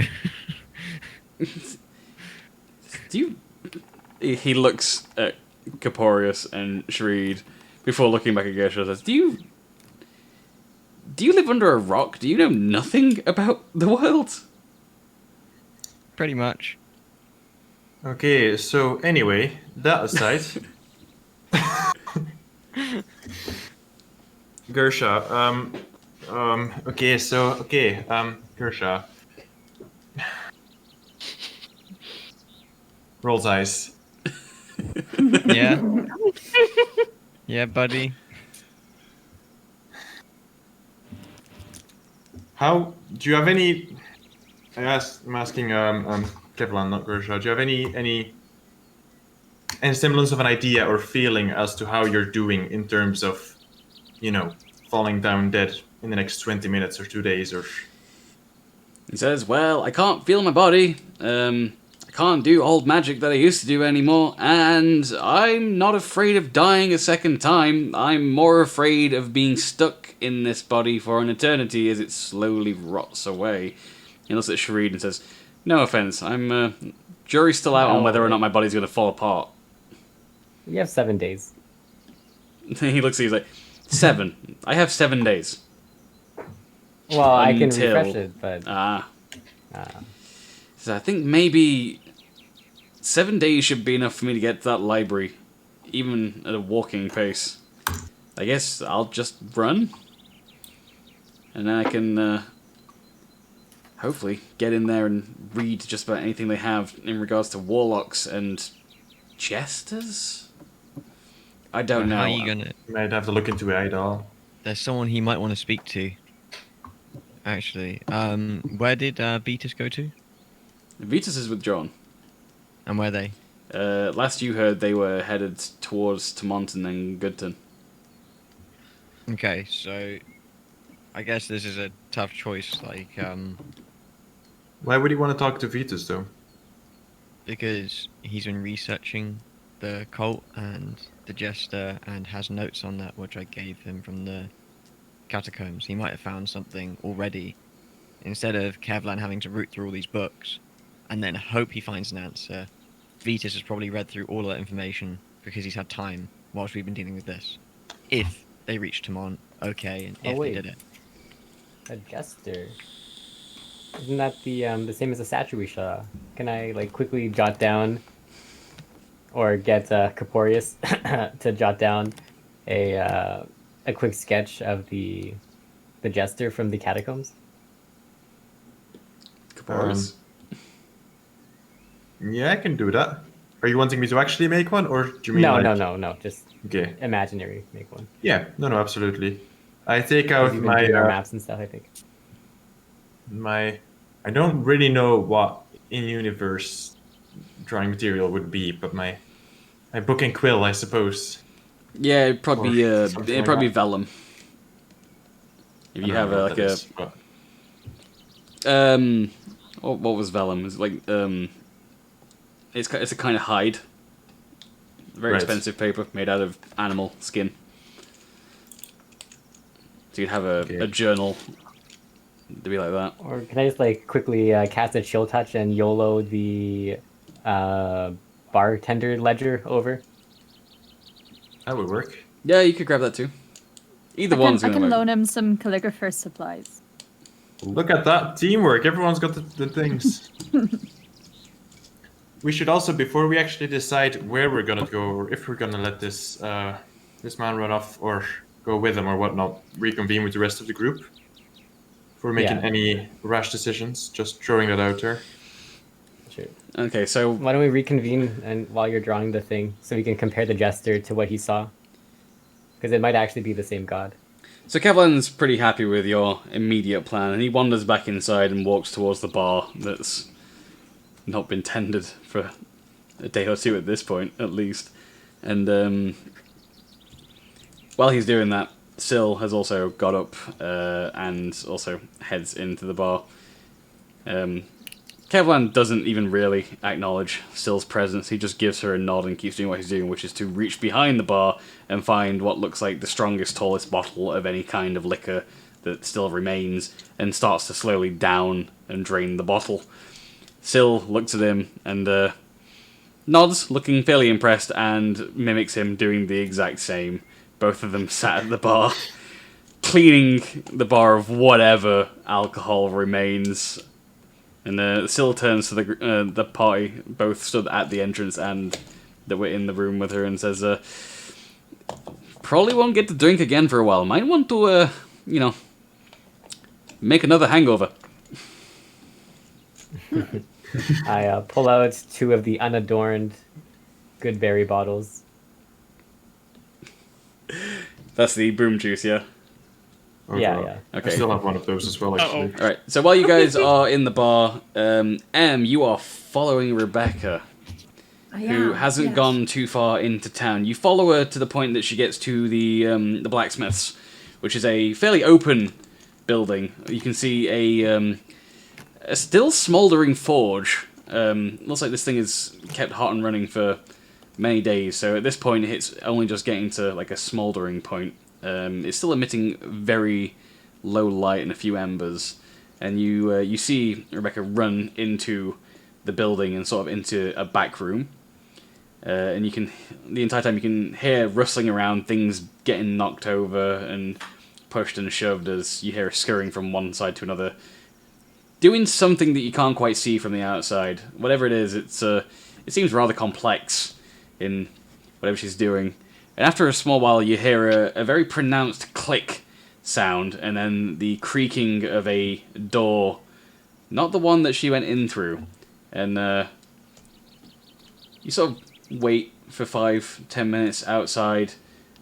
The noises have gotten much quieter on the inside until you start hearing shuffles and noises coming back in your direction, and you see Rebecca emerge from the foundry carrying a very heavy-looking steel-reinforced box.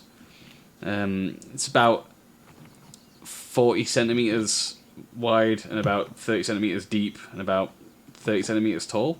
So it's not the biggest box, but it does look fairly heavy and reinforced. Oh no, I'm gonna have to help her. And she's doing okay. She's actually stronger than she looks for a child. Probably stronger than me. I might just pretend I'm not there. And she doesn't see you, and she runs out of the blacksmith and starts running back down the street towards the tavern. Okay. And so you That's fine. I'll just follow her back. Roll a perception check. Oh.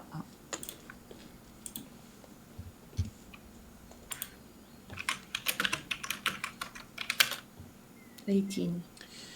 As you're making your way back, so as you turn and you see Rebecca running down the street towards the tavern, something catches your eye that you didn't see earlier when walking around. There's a track on the ground. It's just some ways off from the actual blacksmiths, and it's embedded in some of the dirt just off of the paved road. And you take a moment to get down and look closer to it. And it looks like the footprint of a creature, although it looks similar in shape to the tracks that a wrist slayer would leave behind. Although this one catches your attention as it seems to be somewhat bigger and wider spread. And following that trail and sort of looking up the road to where it would walk, you see the trails extend only a few meters in front of you and then vanish again. Completely vanish. No traces of it. No bueno. Following the trail back from the direction that it would have walked from, you find that it reaches the end of the road that you were on and then again vanishes entirely. Okay. I shall go back to the tavern once Rebecca's inside. And join the others, I guess. Okay, so you guys, you make it back, and Fanny Boss, what are you doing in the tavern? So Syl and Kevlan are heavily drinking, which seems like an activity that would interest you also. Mm-hmm. I am also drinking it. So have you sidled up to Syl and Kevlan at the bar, and you're trying to playfully sort of fight them for the better top shelf bottles that remain behind the counter as you all take it in turns trying to grab the next one. So you're going in being like, no, this is the good one, trying to grab the next really nice one. And for the first few times, Syl and Kevlan let you get away with it. They've got a bit enough of a read on you to be like, yeah, the dwarf wants the good drinks. But then after like 2 or 3 bottles of the really good stuff, they're like, no, and they're trying to like slap your hand away from the next bottle so they can grab it instead. So the three of you are having a fairly okay time, all things considered. Which is vaping. Just vibing. Can I make my way over to the cart and start chopping the branches down around it so we can actually make a move? Okay, but before you leave, just so that we've not got a split party, so Rebecca gets back, and Em follows her shortly after. As Rebecca gets back, she's carrying the chest, and she dumps it on the bar, and smiles at Solgar as she passes you, and then sort of sidles up to Syl, and Syl looks down and sees the box and says, "Ah, yes, that is exactly the one I wanted. You always have such good skill in picking out the things that I want you to bring to me. It makes for excellent smith's assistant." He says, Did you bring the key with you?" And Rebecca reaches into a pocket and hands a very large, ornate key that matches the chest. And she says, thank you, dear. Let me just open this. And she opens this small chest and raises the chest open so that you can see sort of inside. And strangely enough, expecting anything that might have been forged would appear to be a mistake. Those of you closer to the gift, you can see inside what appears to be a collection of fabrics that instantly catch the light and sort of shimmer almost. And she turns to the party and says, as fate would have it, it turns out I was actually experimenting with something recently that you might possibly need in the future if you are going to keep doing whatever this is that you are doing. What is this that you are doing, actually? Is there a name for this? Adventuring. But aren't you meant to have adventures when adventuring? So far, you just seem to be exterminating. Yeah, that still counts. She knows, okay. Kevlan's nudging her when she mentions exterminating and sort of like nodding along, trying to get drunk as he drinks more. And says, if you are dead set on fighting this, or however you call them, the Ebon Death, you will likely have noticed by now that they are spicy. Yes, spicy is a word. It's not good to be hitting them with swords and axes and the like. So I have actually been working on something. It was not this related, but very serendipitous that I was making these. And she pulls the first of the stack out of fabric, and as she holds it, it drops in possibly longer than you would expect. The fabric must be paper thin. And she says, this is a interesting item. It is mostly made from weaved mithril, although it should protect against acid. Oh, wow. And he says, I have 4 of these made so far. They're very expensive, but considering you save my favorite person, and Kevlan nudges her again, and she says, not you. And he says, I suppose I should part with these if I am not going to be staying. Fontaine looks like it's not really a village anymore, more like giant pyre. And so she hands the mithril cloaks across to Fanny Boss, who is closest, and says, you look smart. You keep picking best drink. I guess you decide who gets these. Alright, okay. While all of this is happening, since they're all busy, I shall signal to one of them that was outside with me that I brought Rebecca safe. And I'm also going to signal that I'm going to go have a smoke. So get the leaves, get the amber, make a rolly, and I want to go back outside and check on those tracks. If there's anything else that I can see. Okay, so before you head outside, is there anything that anybody else is doing in the tavern? I have finished the sketch for your man, Kevlan. Vidal. Okay, so before you get a chance to show him that, you're going to head outside. So as you walk through the front door, I want you to roll a perception check for me. Yikes. Another 18. Nice. Another 18. Maybe. Okay. So as you step outside, rolling the tobacco, you are fairly perceptive of your surroundings, but you've let your guard down just a little bit for a minute, and you get yourself a little bit of a jump as a huge hand heavily drops onto your shoulder with a smack. A hand? A hand. Which shoulder? If you walked out, it would be on your right shoulder. Okay. Not that it matters. I just found it. So, big hand just comes down on your right shoulder. I don't like this. Okay. What do you do? I fucking turn around. Get the daggers. And turn around. As you turn around, pulling your daggers, looking up, it takes but a moment. Before your eyes focus, it's more the voice that you recognize as a booming laugh emanates. It's John. And he laughs like, ha ha ha! That was much quicker than I expected. What she said. How you doing, John? And he's grinning, but he looks around. Some of the fires in the town slowly starting to put themselves out from running out of fuel, and he says, I'm going to assume I'm doing better than you. I mean, we had a bit of a situation.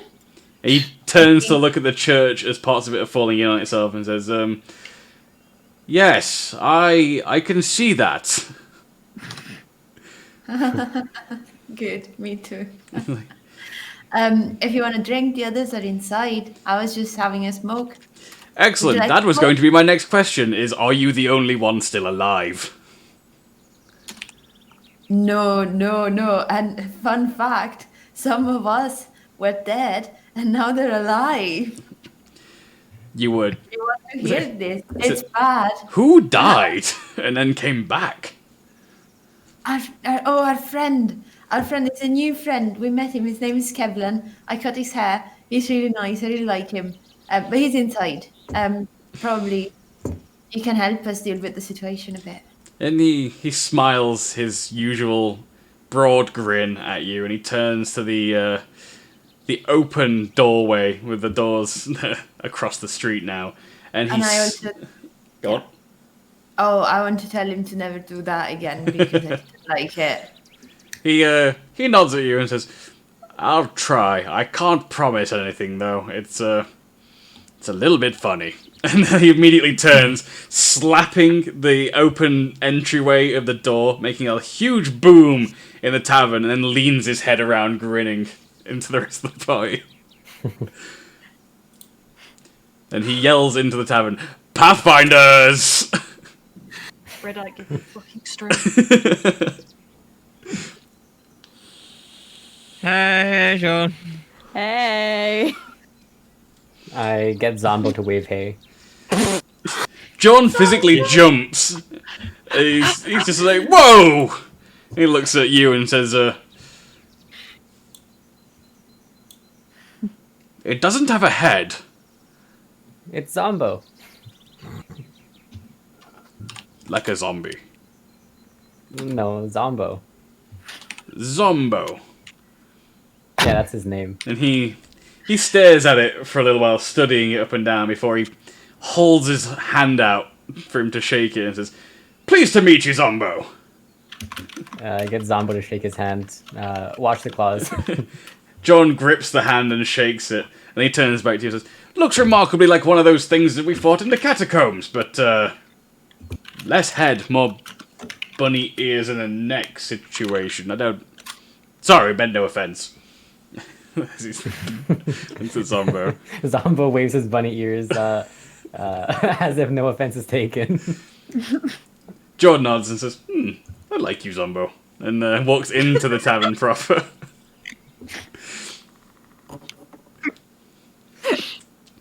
And he walks around the bar before really acknowledging anybody else and finds the closest beverage to mead that might be left, uncorks it, downs an entire bottle, and sort of just throws the bottle into the other room, and you hear it smash.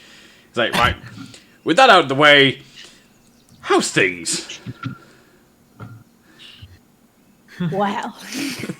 We're currently in a village that is burning down. Yes, I've noticed.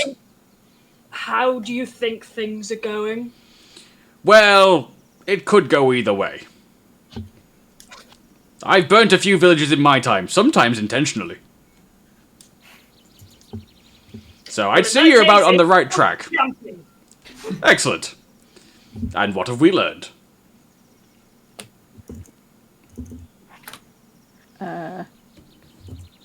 Excellent. That also seems about right.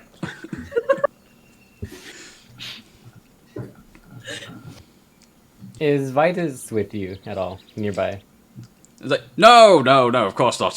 Vitus couldn't pull him away from Tamont. He's too busy reading. Yes. How the fuck did you get here so fast? Fast? Or here in general? How did you know we were here? Oh, that's easy. I How didn't. did you- You just happened to be here when I came through. I wasn't expecting to see you for at least a month. Why are you here? Well, do you see the big smoldering remains of the cathedral out there? Yes? Turns out that was some sort of Riss nest. I quite know. Literally. How did you know? Well, we kind of found out by chance, to be honest. Oh, same. Next time over, had no drinks anymore, and so we came to have a look. Simple as that. How did you know? Oh, fairly simple, you see. Me and Vitus, we went to Tamont. Vitus did all his reading, thingamajiggy, learning, you know, the books. And then we ended up drinking one night at a tavern with some Thelda Slavari bigwigs, and someone mentioned that they had an operation going on right here in Fontaine. Vitus did whatever Vitus does and thought it sounded interesting and told me to come look. And here I am, looking. And, I can't be surprised. Yeah, we came across those folks. They did not make it, unfortunately, as far as we know. That they makes were also sense. very not good at their job. As far as we know. So there's some information that you kind of got to know. How much do you know about the operation of what they were here for? As Vitus tells me, the best he could fathom was that they had some kind of risk-related nest in the area that they were planning to cultivate for reasons. I don't know. I don't follow the reasons. I just know that I was meant to come here, end it somehow, probably by hitting things, and then go back to Vitus. You might want to take a party back to Great Stumpleton, because there's eggs there. Oh. That's new. And that's thanks to your boys that you're overhearing, the bigwigs. Yeah, that makes those sense. guys, their jobs weren't to exterminate the eggs. No, like They I were said, to cultivate. collect- Yeah. I imagined they were going to kill this entire town. Either they did it or you did it. I won't ask questions. Well, we didn't. And that's what we'll keep saying. You know what? A lot of crazy stuff's happened. We saved somebody, and then may or may not have released a more powerful wrist into the world. Do you know that? Well, yeah, I was there when the wrist teleported around, like like away from us. Remember, like out of the actual thing. Yeah, Oh, no, you guys would We know. know. All of you would have seen the weird happenings of the teleporting risks initially, but only Fanny Boss A and Solgra will know the specifics of the Gith Slayer. I just Please, know. A was my father's name. No, sorry. Call me Oscar. Oscar, yes. My bad. I mean, but what I mean is in like. I went yeah, full so John, there's- never go full John. There's teleporting wrists basically now. And Well, small ones. They will be very soon, by the looks of it, but... so he's getting all this information from Gershaw and Caporius and whoever else is closer. He's joining in more with Fanny Boss there as he drinks, and as he's down, he nudges Fanny Boss a few times at the appropriate moments when he's trying to drink, jostling him, making him spill a bit. And throughout all this, eventually at one point he just stops listening to Gershaw and he turns down the bar and looks and sees Syl sat there. And he begins to speak to her in a language that you guys don't know. And they seem to exchange pleasantries. They both laugh at a few things. Syl points at Gershaw and John laughs. And then John points at Solgra and Syl nods. and they keep talking, and he says, "Well, it looks like you've had a mighty adventure this day." And he looks at Kevlan and says, "And who are you?" And Kevlan just sort of stares at John and doesn't really respond. He's just like, "Don't even. I can't even with this right now." And he just drinks another bottle. And he says, "Well, stranger, that's a respectable amount of drink. And you must not be a bad person, per se." And starts to drink with him again. And so John looks across the rest of the party and says, So what's the plan here?"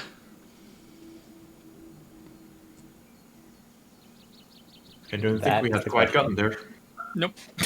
We were arranging a plan, and then you showed up out of nowhere. I do that. That's my thing. Although, don't let me interrupt. I'll just sit here drinking. You can figure it out. You're all pathfinders. And he takes a permanent seat behind the bar drinking, and lets the party sort of discuss amongst themselves what's going on. So before John interrupted everything, you wanted to go smoke and then go check out tracks and things. So did you stay I can outside do that that entire? at the same time. Yeah, did you stay outside when John went in? Yeah. Yeah. So while John's having his whole meeting of everybody, I can hear it. you can hear it to a point as you. I know exactly what's happening, Yeah. but I'm pretty sure people, if anyone was at the church, they could hear John at this point. So you head out and so you're gonna go look at the tracks. yeah. All right. So what exactly are you wanting to achieve? What are you trying to do? Any history, arcane investigation, stuff that might be related to why the tracks are there and then they're not there, although I fear I know. Since already you've gone back and you've given yourself a bit more time now, separate to the party, to have a closer look at things. It takes you a bit of time as you sort of crouch down, get a good sense of the scale of these. The sort of foot span of this track in its entirety looks to be about 50, 60 centimeters from toe to heel. Yeah, big. And from the initial tracks where they start, there is absolutely no sign, no indentations, no scuffs or markings, anything that would appear on where the rest of the tracks are that indicate that it walked through that area. And you discover the same when you get to the end of the available trail. It looks to you similar to what you would expect from some sort of fey creature, at the best you could guess it. Anything that would know something like Misty Step would probably be able to give the same tracks. However, upon walking at least the distance that you expect something could, at the most sort of fey step, at a distance, you find no emergent tracks, nothing reappearing. So you think possibly that this may be evidence that the Gith Slayer was nearby at one point, or walked past through here and sort of phased in and out of reality for a short amount of time. Okay. But you can glean no more information than that, other than it's probably twice the size now of the Gith Slayers that you've been fighting. And Okay. sorry, the Riss Slayers that you've been fighting, based on the size of its tracks, and that it was here. At some point, you guess the tracks are somewhat older than you would expect them to be if it had been here while you guys were actually in town. You think it may have passed through here pretty quickly after it vanished from the church. Okay. And yeah, so that's about all you can glean. Okay. I will go back to the tavern and see what the others are up to. Okay, so as M has left and returned. You guys have had some time to think about how you want to proceed from here. Fanny Boss has been given 4 mithril cloaks that look to do some variety of acid protection off of Syl. Syl and Kevlan are drinking fairly heavily. They probably looked like they were going to slow down at one point, but now John's here. He's I was going to say quietly egging them on, but we all know what John's like. It's a little bit more upfront than quietly egging them on. And at this point, Rebecca's kind of still attached to Solgra. Sort of seeing that Syl is drinking and doing stuff, she's just kind of like idling around next to Solgra, sort of like holding your hand and sort of clutching to you a little bit. Just staying nearby.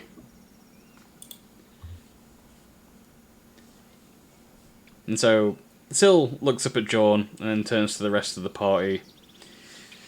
And she says, how do you all know this giant man? That's I guess in the same way we know a hurricane, I suppose. So he is force of nature. And Jorn just laughs and says, ha! And so Syl Smith says, yes, I'm beginning to see that.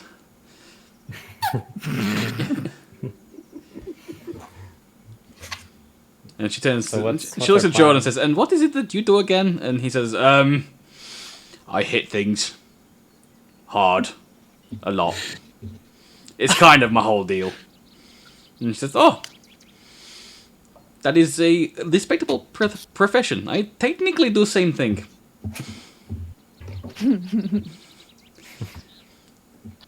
And so they continue having their idle conversation relating barbarian John hitting things for killing to Syl's ability to hit metal to forge it and having a good laugh. Still wondering what the rest of the party are going to do. It's still it's probably still early to mid-afternoon at this point, so sun's up. So what's our plan again? So we have Little Angor, Tamant, or heading north to Grimlock, the gift settlement. what would be most urgent. I mean, Kevlan's on borrowed time, and he needs to get to Tamont. That's where Vitas is as well, and it would provide us with a hell of a lot more answers. That seems like the most logical choice. I don't know what Sif wants to do in terms of like going to Grimlock and like just seeing how that goes, or whether she wants to journey with us. But I don't know whether Little Angor takes precedence over what's going on here, as much as I hate to say it, because if we go to Little Angor, Kevlan's not going to want to travel with us. Yeah. I want to go to Tamant too. I feel like the only reason we were going to go to Little Angor was to try and like get hold of John and Vitas and kind of, warn people, and now John is here. So Well, that in QT, I suppose. Yeah. I want to go to Tamont, but just don't freak out. But I saw some things outside, and I think it's something big. That might be the thing that came out the lady. It may be something else. As M describes, especially the phrase that came out of the lady, Solgra, you feel Rebecca sort of squeeze your hand at that. Oh shit. So I kind of... Not that lady, another lady. There was another lady at the church. She's dead now. Your mom's fine. Your mom's fine.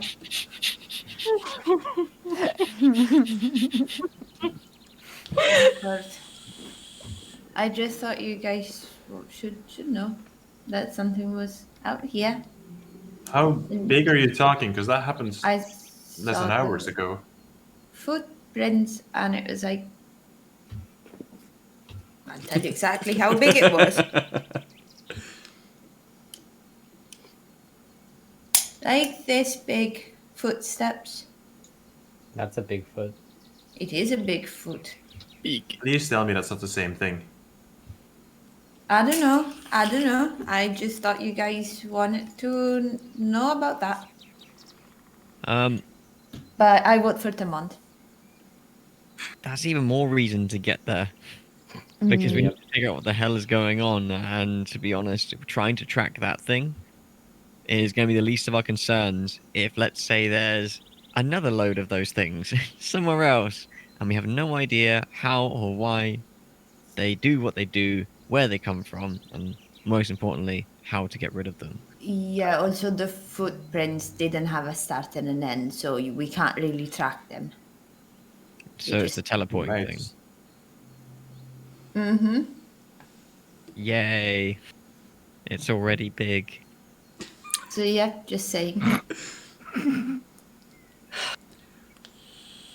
I vote for Tamont. So, anyone against Demont then? No, but I need Nope. to speak to John first. Okay. We can take a bit of time before we take off. Okay, so sort of tab-banging and listening in on the group's conversation, despite the fact that he's having a conversation with like 3 other people at the same time that's got nothing to do with it. John looks up at the party and grins and says, "Ah, I see you finally come to a plan."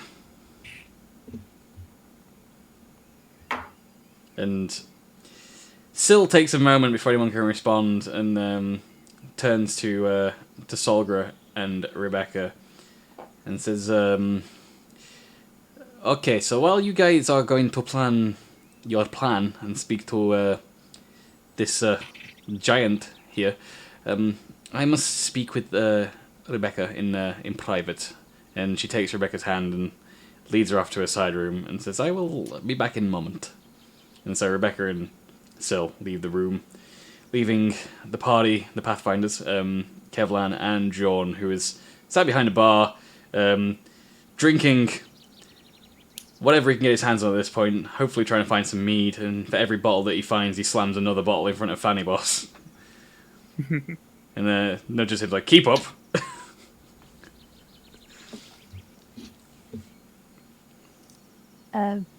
To answer his question, yeah, we were planning on going to Tamont. Excellent. That's pretty much where I'm headed. I'm sure Vitas Interesting. wants to know what's going on.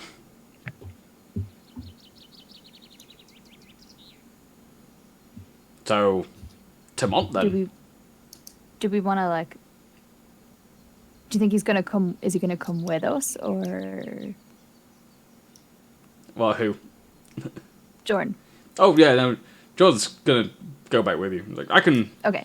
I have to go back to Tamont anyway. That's pretty much where my next stop was. There was going to be Fontaine, then Tamont, so that changes my plans none at all. I just wondered if you guys were going to go to Tamont. Well, let's see if we can travel together then. Are you by... How did you get here? I ran.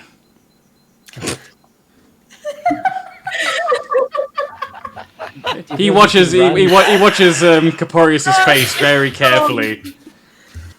He's staring Caporius down, doing his best to sort of get a read on Caporius's reaction to that. All right. Do you feel like running back? Did Caporius even grin at that response? I don't think he did. I think that was just like... So as the two of you are kind of like locked eyes and staring at each other, John's the first to break, and he begins laughing. He's like, "Of course not, I came on horseback. One day I'll get you to smile, you dragon man." You bastard. Okay, well, that suits because we're on horseback as well. Well, on cart. Could you imagine if I ran? Weirdly, yes. Like, I'm good. I'm not that good. Right. Yeah. Well, we've got a cart and we've got some horses, as you can see, which is still around and kicking, which is good. So maybe we should pack up and head on out towards the cart and make a move then. because we're kind of on limited time. I think we got enough of barbarians. I think we've literally scoured every single crevice of everything we could possibly do. Unless anyone else has any other ideas, but I think we should start making the move. Let's do that. Yeah, sure. What about Rebecca and Syl? I just was about to ask John if I could have a word with him. And Well, we shall go get the horses ready then. Okay, so Okay. as the party begins moving out and gathering things up, John looks at Solgra and notices the serious look in your eyes, and he stops grinning and gets into serious John mode, which few people have seen outside of Solgra and Vitas. And he, for once, he puts the drink down and sits a bit closer and says, "Something's on your mind. Tell me." Have you spoken? Obviously, you've briefly spoken with Syl. Have you discussed her plans to go back to Grimlock? Indeed, she thinks that she may be able to find either more allies or methods which could help us in the extermination of the Riss, at the very least. She intends to travel back to Grimlock. I have been there once, a very long time ago. The Gith are an interesting people. Some of them, like Syl, easy to get along with, fun even. Others, more like religious zealots, very much sworn to their leader, who proclaims to act like a god, though does nothing to save her people. I would tread her territory with caution, being a non-Gith yourself. Though she could be a valuable ally. Regarding that, she will not be taking the child with her. No, I imagine not. Probably not the best place in Edis for a human child. Speak, what's on your mind? I am asking, as someone who's known you quite some time, and as someone who I consider a friend, is there a way that we can protect her? She can't travel with us. Not a child. There are a few options. What were you thinking? Does she have any particular skills? She's but a child, but... With Syl, she was a blacksmith's apprentice. Ah, training to work the forge. It's a delicate matter that I'll leave in your hands, but I'll offer you the option. If the child wishes, she could take up smithing at Fort Dondergot. I believe that will be a reasonably safe location for the immediate future. She'll be protected. Will she have a contingency of guards around her? Not necessarily looking after her every night and day, but is it well guarded? You should know better than any of the other Pathfinders just how secure Fort Dondergot really is. The bumbling idiots we used to put on show that first night, they have their own duties. The elite fighters, the ones you trained, they still patrol the grounds. If anyone knows how safe a child will be in that fort, it would be you.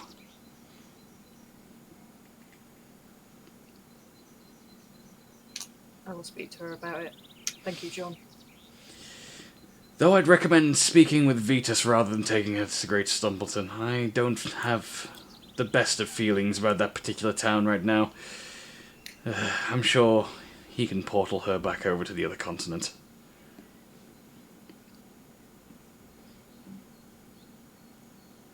And seeing that he thinks the situation has been resolved in your eyes, he picks up the glass, he picks up the bottle, finishes the last of it, throws it over your shoulder at the door, and grabs another one and says, "We best make plans. And by that I mean, let's get fucking moving. And stands up and sort of just kicks the bar and walks around it, making as much noise and being as boisterous as he can back into that personality that everyone's grown to know. And strides out of the door frame and says, "Let's move!" Sounds like a plan. So as John walks out of the door, Solgra and Rebecca enter back into the main room where Solgra is, after John has left. Rebecca looking a little bit... it's not as bad as she was earlier. The trauma that she suffered today, this news possibly pales in comparison to a degree, but you can see she's looking a little upset. And Syl speaks to you as she walks with Rebecca and says, I have, in most delicate way possible, explained situation to Rebecca. I believe you had plan? I do. And so I crouch down to Rebecca's height and explain to her that there's a safe place for her to go where she'll be protected, and she will be able to carry on with her smithing apprenticeship if that is what she wants to do. She looks up for a moment first at Syl, and Syl nods down at her, and then she turns back to you and leaps into you and wraps her arms around you for a tight hug, and says that sounds good. And she sort of breathes a sigh of relief, and you can see that she's, at the moment, the least stressed she's appeared to have been since you met her. Which is quite nice, to be quite honest with you.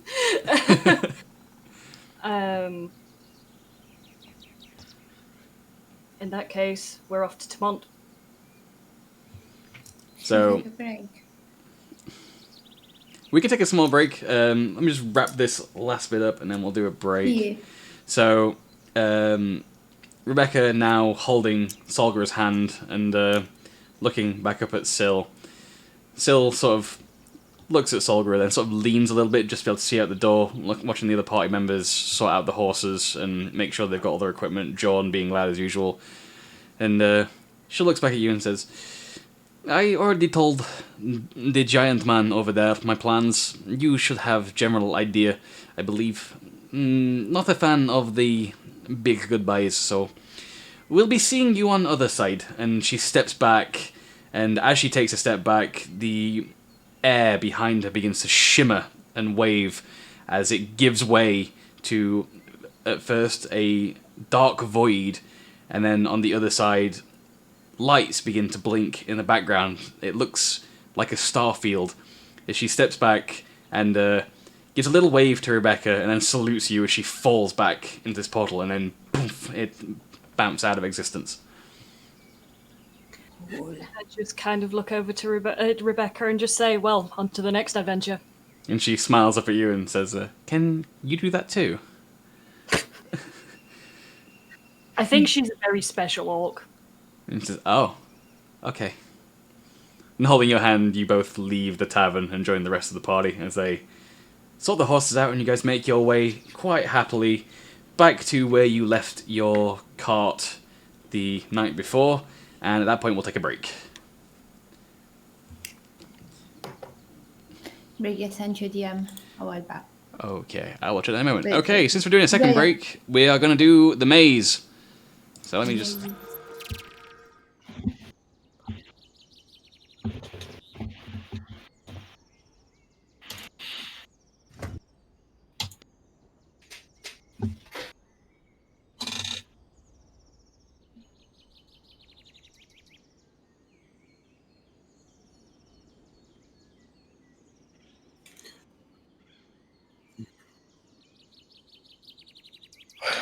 I'll check something in a moment as well, Briggy.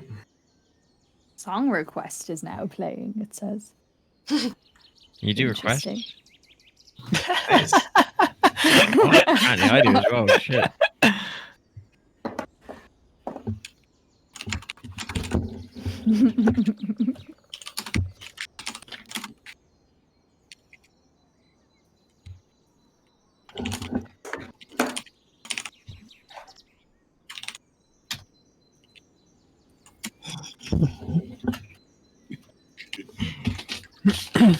Oh, I'm so excited.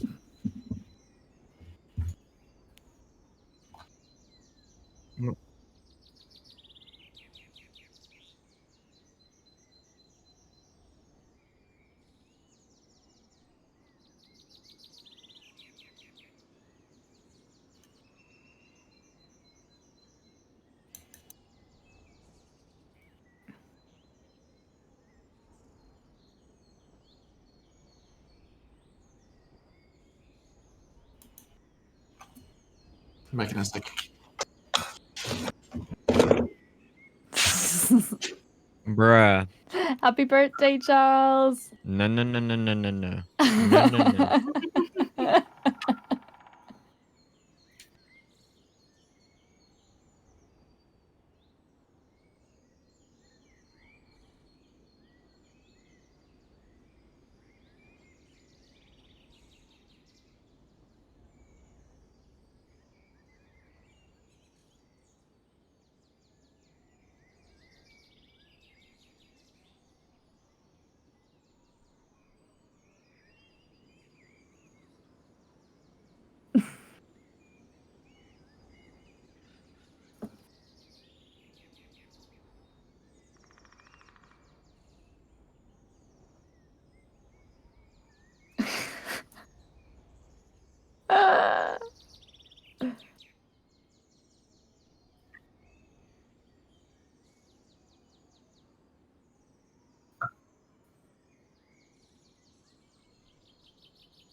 Yeah.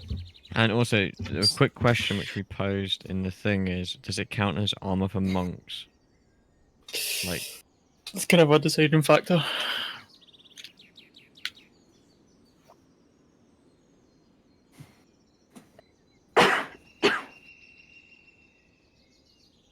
oh yeah. How much Stacy? Okay. I'll be down for taking one of those cloaks if no one, if it's going to melee fighters. Oh yeah. Yeah, I mean, I'm thinking me, Gesha, Sogra, and the other one not decided yet. So. Hmm.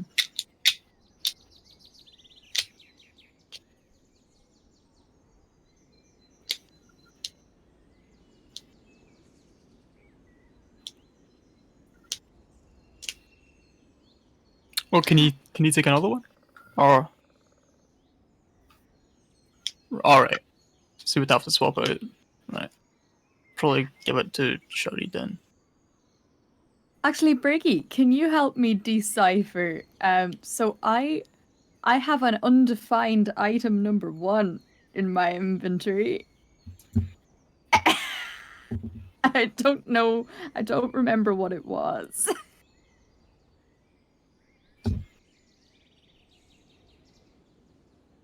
Or something like that, like unidentified item.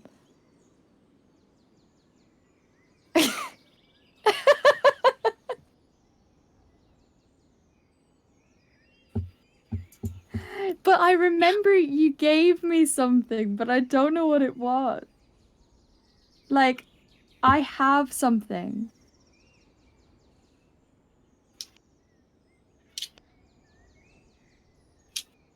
No.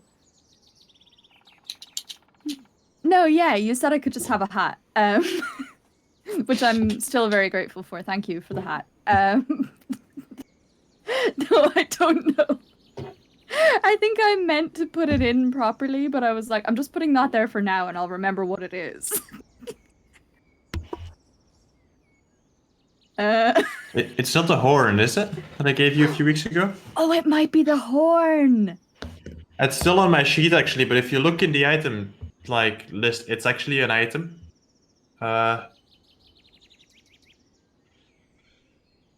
Yeah, that's the one I have still have in my sheet, the silver one. Okay. I shall fix that later. I can't fix it right now, but I shall fix it later. And I shall not forget. Unidentified item 1. The packing area. Can I use unidentified item 1 in this situation? I wonder. I'll send you a photo of it in the sheet so you know what to search for.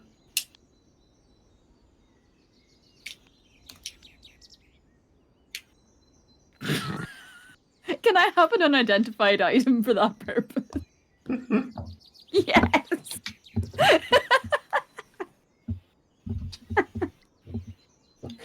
So I could just produce a random object. I fucking hate this.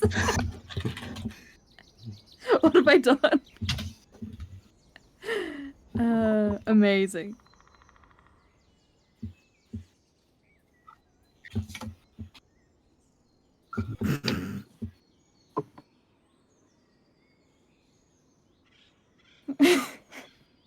That's so funny. I love it.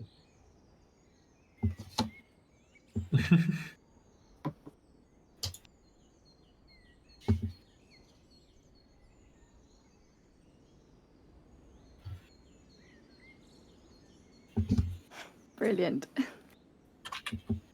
Have you got biscuits? Yep.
Please do.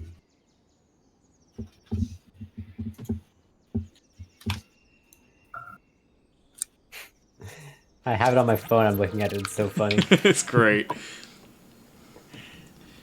I will definitely reshare that in the Discord because it's absolutely fantastic.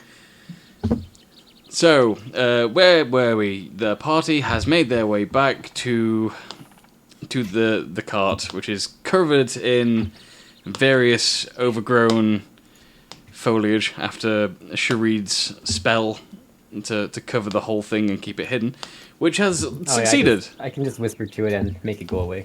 Okay, before you do that, you get a closer inspection, and you see that around the various overgrowth around the carriage are long, deep gashes that match what you'd expect the wrist claw marks to look like, only these are somewhat further spread out, implying a much larger hand that had these claws. It's done some cosmetic damage to the carriage. The overgrowth seems to have been thick enough that it didn't really give way to any mechanical instability from what you can tell. But something's definitely had a good attempt at getting into your personal belongings.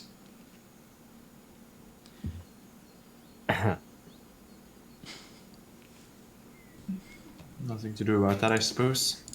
No, Not really.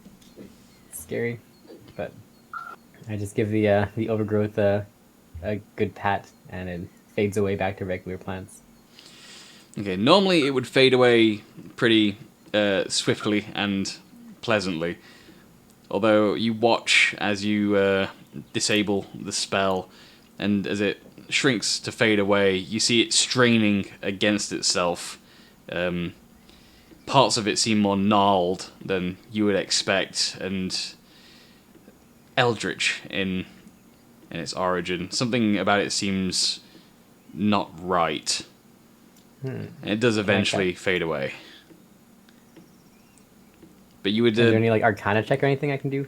Yeah, you can roll Arcana for me. Further description would be if you could imagine what plants were like in agony, that is what the movement would relay to you. Ooh.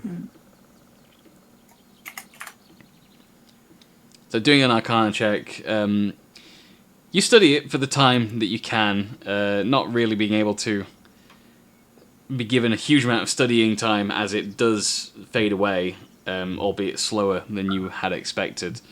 You can't really pinpoint what kind of magic that was, only that something seemed very wrong about it. Okay. And not just wrong in, like, you know, the terms of your necromancy, something deeper and worse than that. Yeah. But you have the horses, the ponies, and the cart is now free of its foliage cage. And Kevlan looks at the party, again, with a huge amount of apathy, just says, I'm not riding on top. Not again. You guys have put me through way too much. You owe me a seat. You had a seat last time. I told you to get in the back of the damn thing. And with that, he opens the door to the carriage and steps inside. He's like, thank you very much, and sits down. Okay. How many people would fit on the front? Kevlan died. Yeah. I guess I'll take the driver's seat then again. John watches as you all embark. Yes, sir? If it would be fun for Rebecca, she can come on the pony with me. I will ask her if she would like that. She looks up at Solgra and then over at M and sort of like nods a little bit. Yes. They're safe. Seriously, you'll be okay. And she, I mean, it's like that big, so... for the first time, she beams up at you, looking very happy and almost childlike joy coming from her for the first time since you've known her. Like, And she go on. She hurries over to M, and M assists her with the pony. Capo. If there's room, I would like to join Gersha on the front of the carriage rather than in. Yeah, you can get two of you on top in like the driver's space. So two of you up there. Hey, buddy. Hello. So as you guys are all embarking, some of you look across the Jorn and realize he's just standing there with no horse or mount of any kind. He's just grinning at the party. Do you want to join us? And he says, "Oh, no, it's just... You're acting like real pathfinders." And he smiles, and then he raises his hands, and he claps twice, loud, booming claps, just like... And it echoes throughout the forest, and moments later you hear the loud whinny of a warhorse galloping up the road as it stops beside John. It's hair and fur black as the night, and it's covered in large banded iron armor and a saddle. And he climbs up on top of it and says, "It was on discount." What a lad. Did you get a chariot to come with that? That's what I was about Funny to ask. you should ask about the chariot. We considered investing in one. There was a very likable man outside Great Stumpleton. Likable? Oh, yes. It's the reason we were a bit late. We stopped to get drinks with him and his family. Fantastic people. We bought three chariots, but we had to leave them with the galleon. The horses were too big.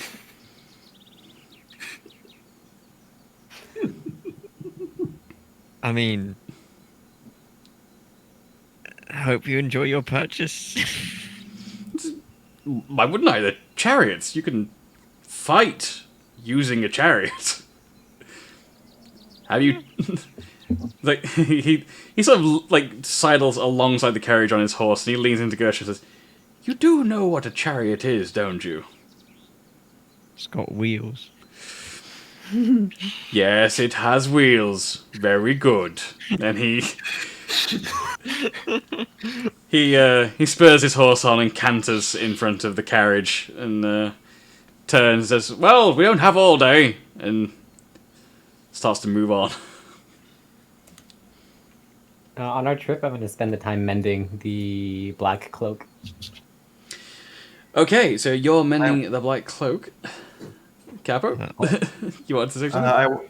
Yes, well, you can finish that up. I was just going to say I was doing something, planning to do something on the Oh, trip no, as no. well. Just for the duration of the trip, it's going to take you guys about a day to get to Tamont from here.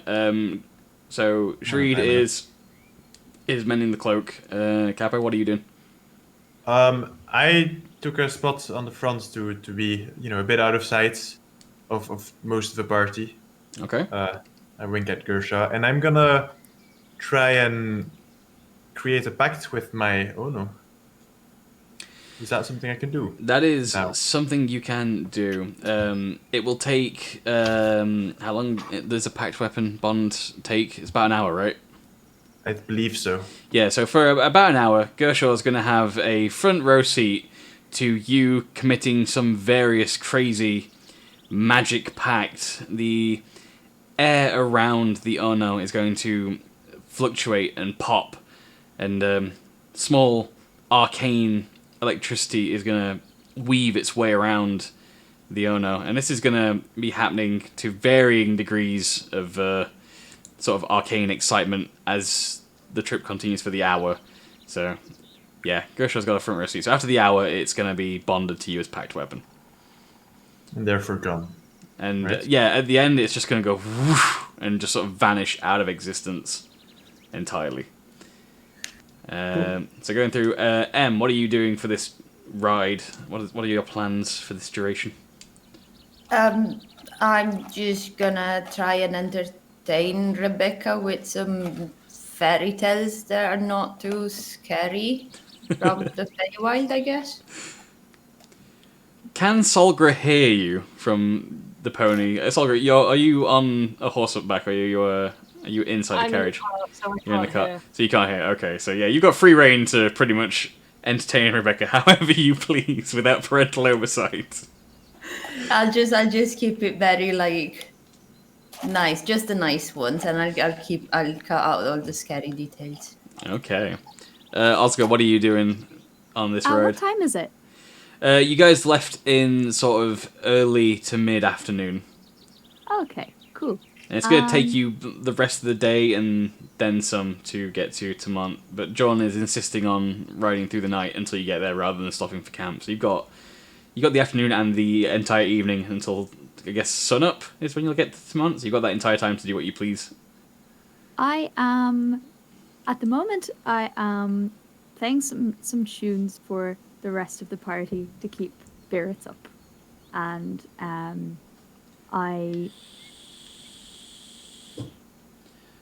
I've forgotten where I am. Am I in the...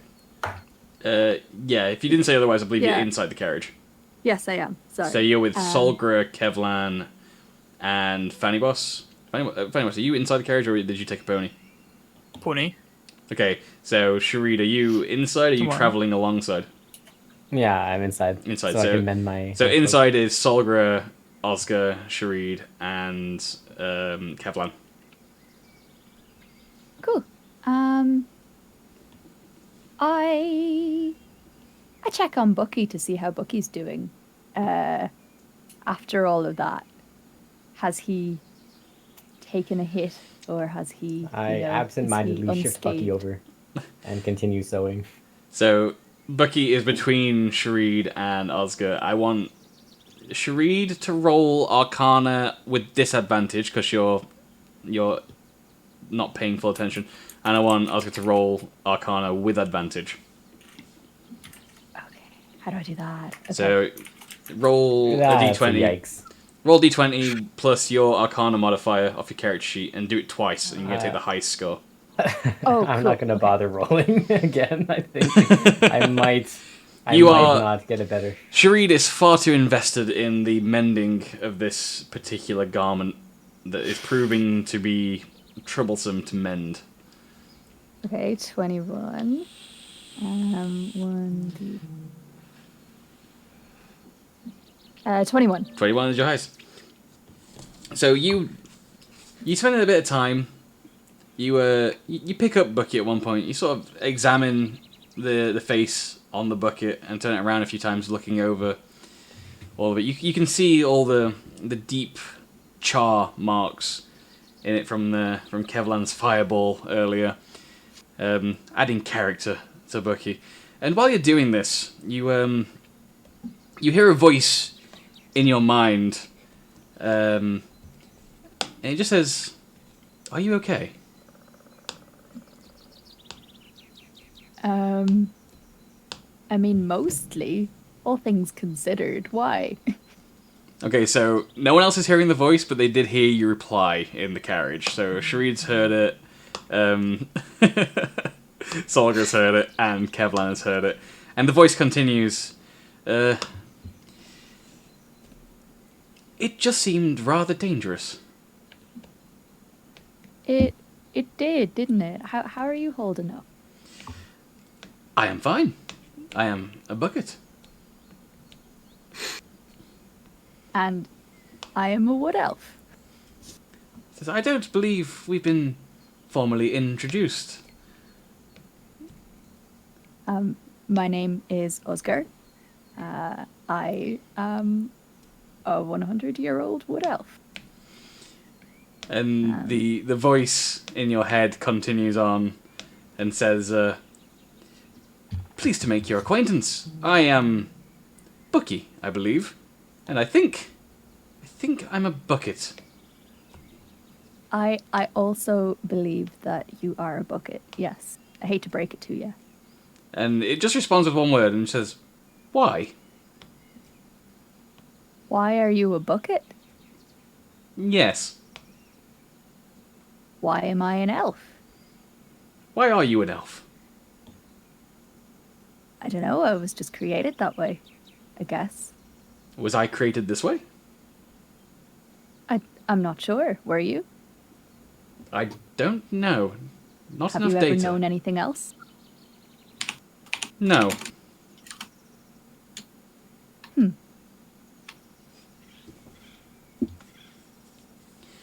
Why do you ask? And the voice continues, and it says, sorry, should I not have asked? Was that rude of me? And then at that point, you no longer sense the voice in your mind. I'm still gonna try and, because I don't want Bucky to feel bad. Go on, go on. So no, I was just curious because you seem to be kind of worried about that. You seem to be having some sort of existential crisis, and I just wanted to check that you're all good. You hear nothing else from the voice, Okay. but looking at Bucky, you see slightly more detail has appeared within the carvings on the face that has slowly been creating itself on this wooden surface.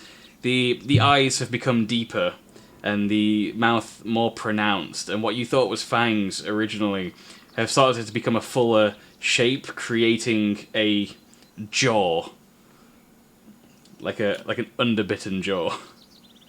Interesting. Okay. It does look as if it is contorted into a sort of smile. Well, that's good at least. Keep on smiling, Bucky. I know that there is something special about you, and maybe we don't know it, and maybe you don't know it, but we are very privileged to have you on this journey with us. You don't hear a voice, but you do sense a overwhelming feeling of gratitude. Just the feeling, the emotion is sort of projected at you. Good, cool, and it's reciprocated. So, Solgar, you've just watched Oscar sort of stare at Bucky and talk to himself, and only heard half a conversation.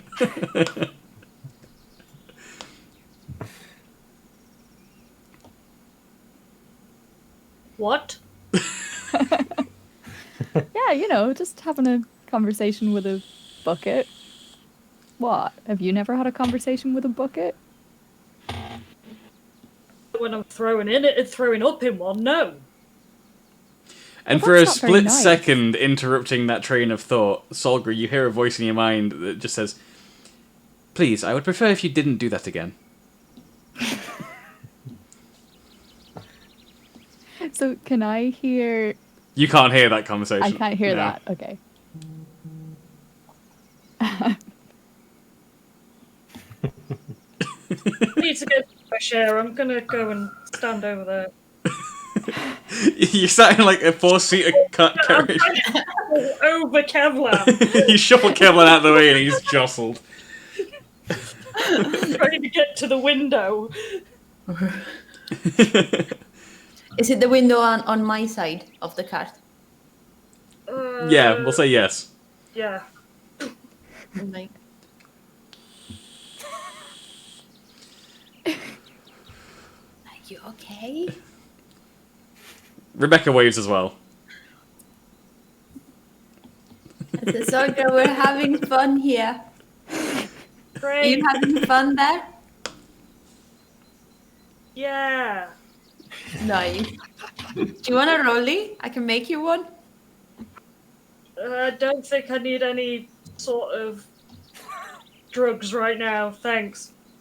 Just checking. Let me know if you change your mind. Can I ask actually? I may have missed this. Sorry, but what about Zombo? Where is he? Definitely cling onto the roof for dear life. I had imagined nothing less than having Zombo clinging, limbs splayed, claws dug into the carriage, Bunny ears flapping. bunny wildly ears in the wind. waving him in the wind. Absolutely cursed. I hate just that, turn around thank you. because I forgot that he was there and just turn back around slowly. That is amazing. Is Rebecca okay with it? She's kind of gotten used to the weird things that happen around the party just enough to not question them. There's an air of concern, but the fact that nobody else is concerned puts her at ease a little bit. Okay, I might point it out every now and then. Be like, look, Zombo's doing stuff again. She's- Every now and then. She's probably gonna do it, but very reluctantly, and just continue to like look between you and Solgra whenever she can see Solgra, just to make sure that no one else is freaking out, and take her cues from you guys. So while you guys are mending, while you guys are doing this, and Sharid is mending the cloak, a few hours have passed at this point. It's been business as usual in the cart. Fanny Boss, what were you doing up until this point? Were you just enjoying the ride? Trying to raid. To have a drink with me. You always have a drink with you. Good, but just Should I checking. Caroli? No.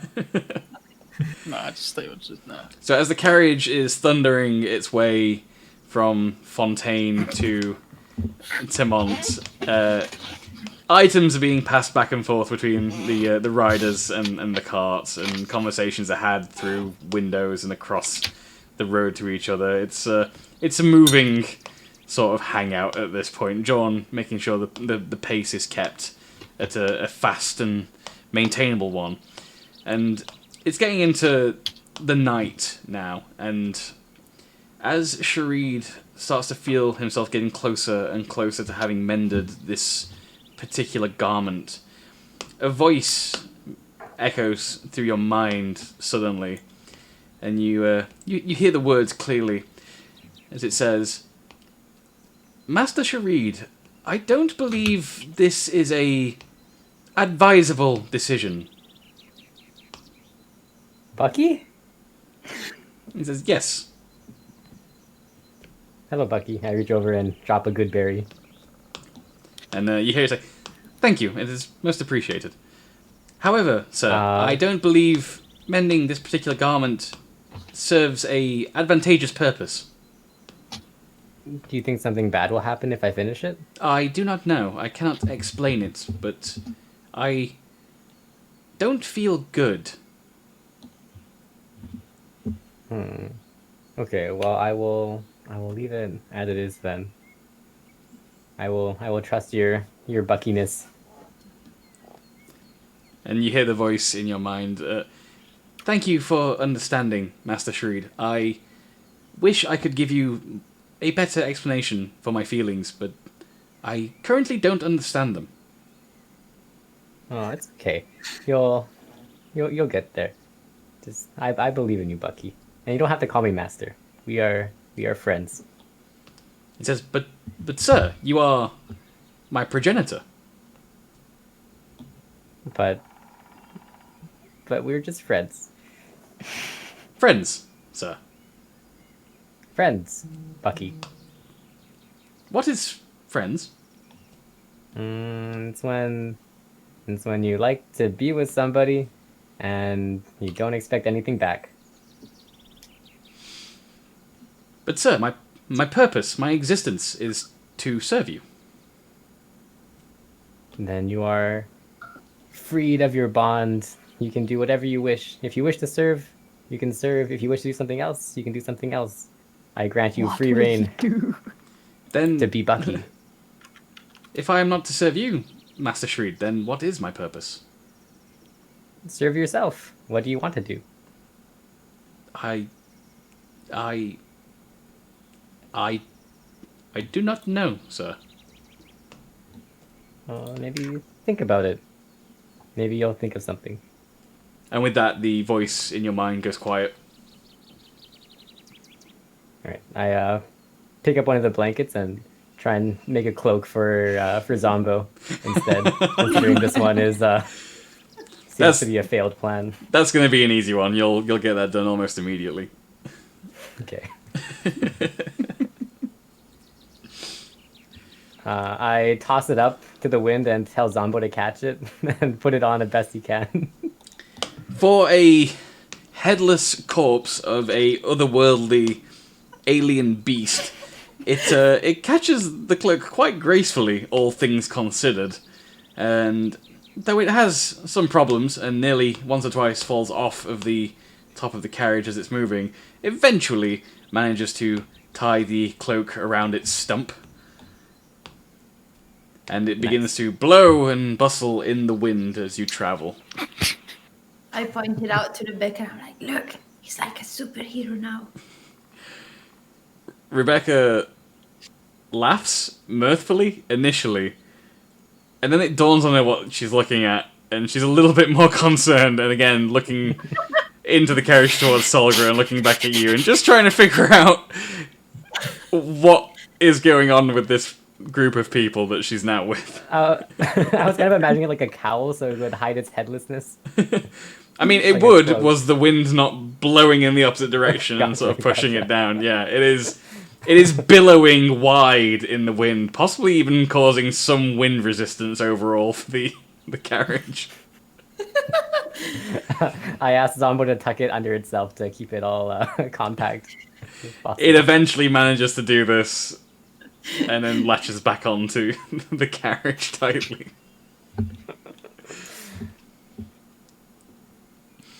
Can we give him like a hat when we get to the mont so it can be Sir Zombo? I mean, he's Do got a anything hat we want.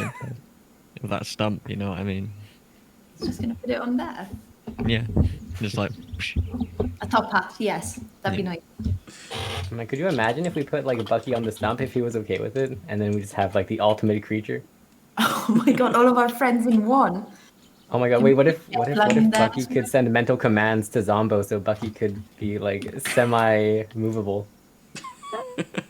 So basically, what you're saying is Bucky could be like an automaton or something like that. Yeah, exactly. Yeah. Dear God, guys. Food for thought, food for thought. So basically, on top of this whole thing, I'm just sitting there, and to the side of me, I've got somebody like performing a ritual for like a weapon, and behind me, I've got a dead Riss with bunny ears and now a cape. Yeah, pretty much. But you've Yeah, also that got sounds some about right. banging tunes in your vicinity as well, so it's okay. I'm just gonna ponder nothing and just look ahead and concentrate on driving the car. Okay, so in this rush to get back to Mont as quickly as possible for John, and he's been driving you guys through the night. Those of you in the carriage, have any of you chosen to sleep? I'll do my 4-hour meditation. So you got 4-hour meditation. Solgra? No, I'm still awake. Sharid? I'm gonna do whatever it takes to get a long rest. Probably sleep. Okay, so you sleep. Kevlan is attempting to sleep. He's not spoken to anybody recently. The rest of you are all going to take 1 level of exhaustion. Solgra How do I do that? So, exhaustion rules... Solgra should know them best. Because you take exhaustion after raging as well. Should I? Conditions. You've never had to worry about it before, have you? Exhaustion. It's on the right conditions, and you click, Oh, yeah. and then exhaustion level 1. Oh yeah, thanks. So for exhaustion, level 1 of exhaustion is going to be a disadvantage on all ability checks.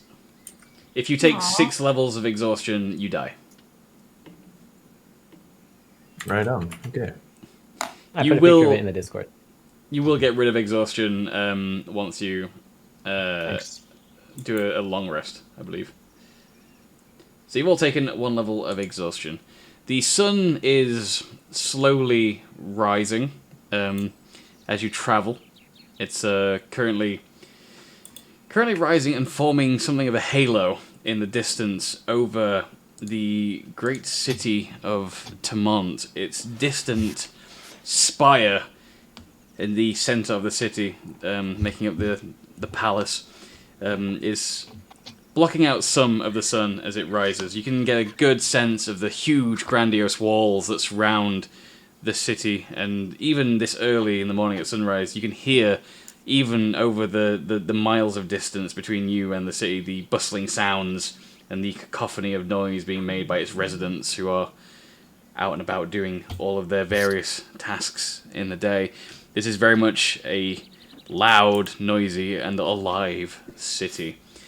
There's only a small amount of light as the sun rises as you take this forest path, and suddenly Jorn gestures to Gershaw and Capo and M and Fanny Boss, and motions for them to stop and to hold this position. So what are you guys doing? Stopping. So what is it?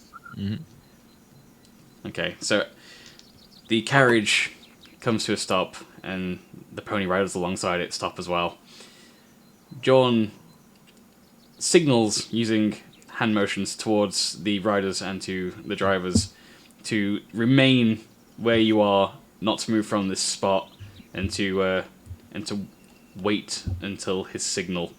And you see him step off of his warhorse, and he slaps the horse, forcing it to gallop off into the distance in front of him as he crouches and walks off the road to his left and into the tree line down an embankment. And for 5 or 6 minutes, you don't see or hear anything as he's vanished. So waiting patiently, another 10 minutes passes. Can I get a perception check from everyone outside the carriage? And we're all rolling with disadvantage. You're all rolling with disadvantage, yes. So we all roll twice and get the Roll twice, take the lowest, yeah. lowest one. Should I just do 2d20 or 1d20? 1d20. Oh, you need your bonus though. Yeah, 1d20 with your bonus, and then just do it twice. What we rolling? Perception. Perception, yeah. Oh, for fuck's sake.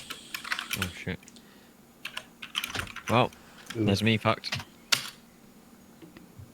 12.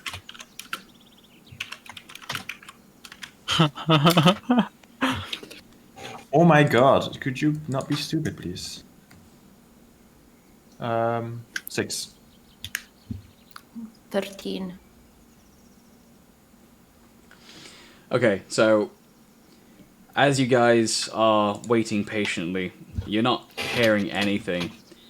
M is the first to notice it. In fact, the only one to actually notice it.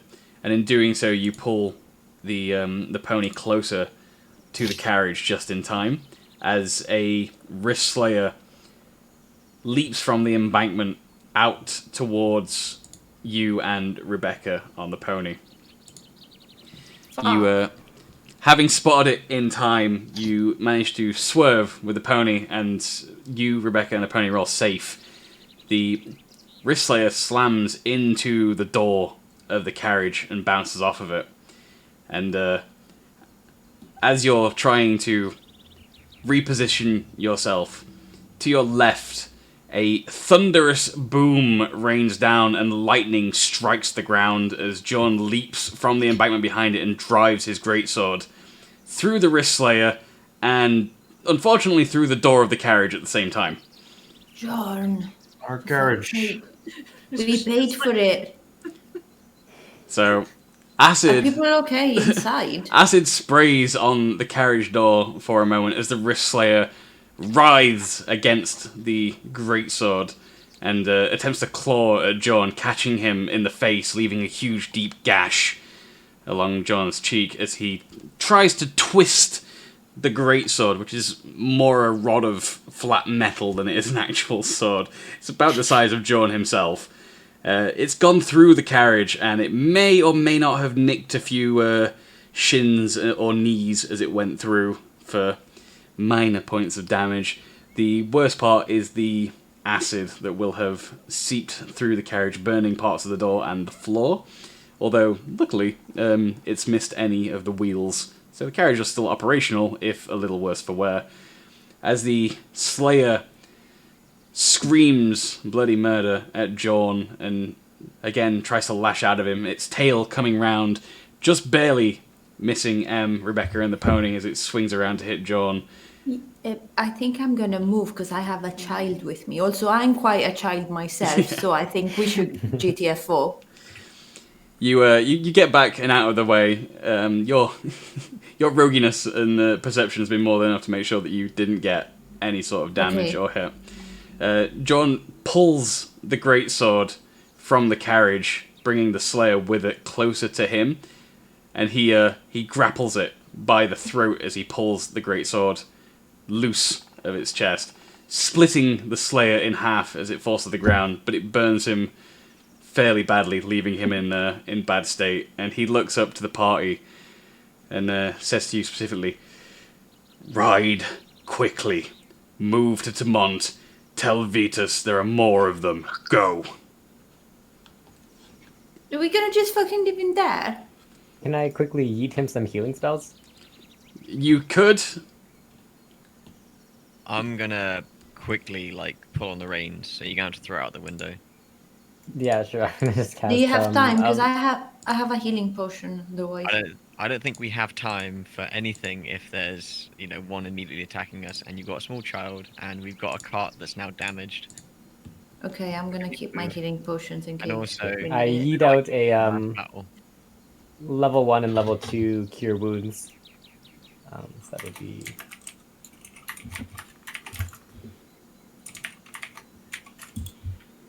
20 healing. Okay, he grins his usual grin at you as a thanks, and then still motions to you like, "Go now." I'm cracking the reins. Yeah. I'm gonna cast Conjure Animals while this is happening, Okay. and summon 8 tiny creatures. CR 1/4. All right, and what are you going to tell them to do? They're going to have to be fast enough to keep up with the carriage for you to give them their instructions. I'll have them be there's riding horses and wolves. I think those will be fast enough. Yeah, wolves will be fast enough. Okay. So I just conjure 8 of them and tell them to go in random directions to distract the wrists away from us. Okay, so they split off as a pack of 8 wolves converge on the carriage for a moment, surprising anyone in the party that's not Sharid, as 8 wolves ride alongside you after you've just been ambushed by a Ristler, and they immediately diverge, splitting into completely random separate directions and heading off past the tree line through the trees. You hear 2 or 3 yelps almost immediately, and the sound of the wrist slayers. You lose sight of John as he dives back into the brush, and you hear a few grunts, and you see from a distance several more strikes of lightning rain down from the sky, slamming into the trees beyond where you can see.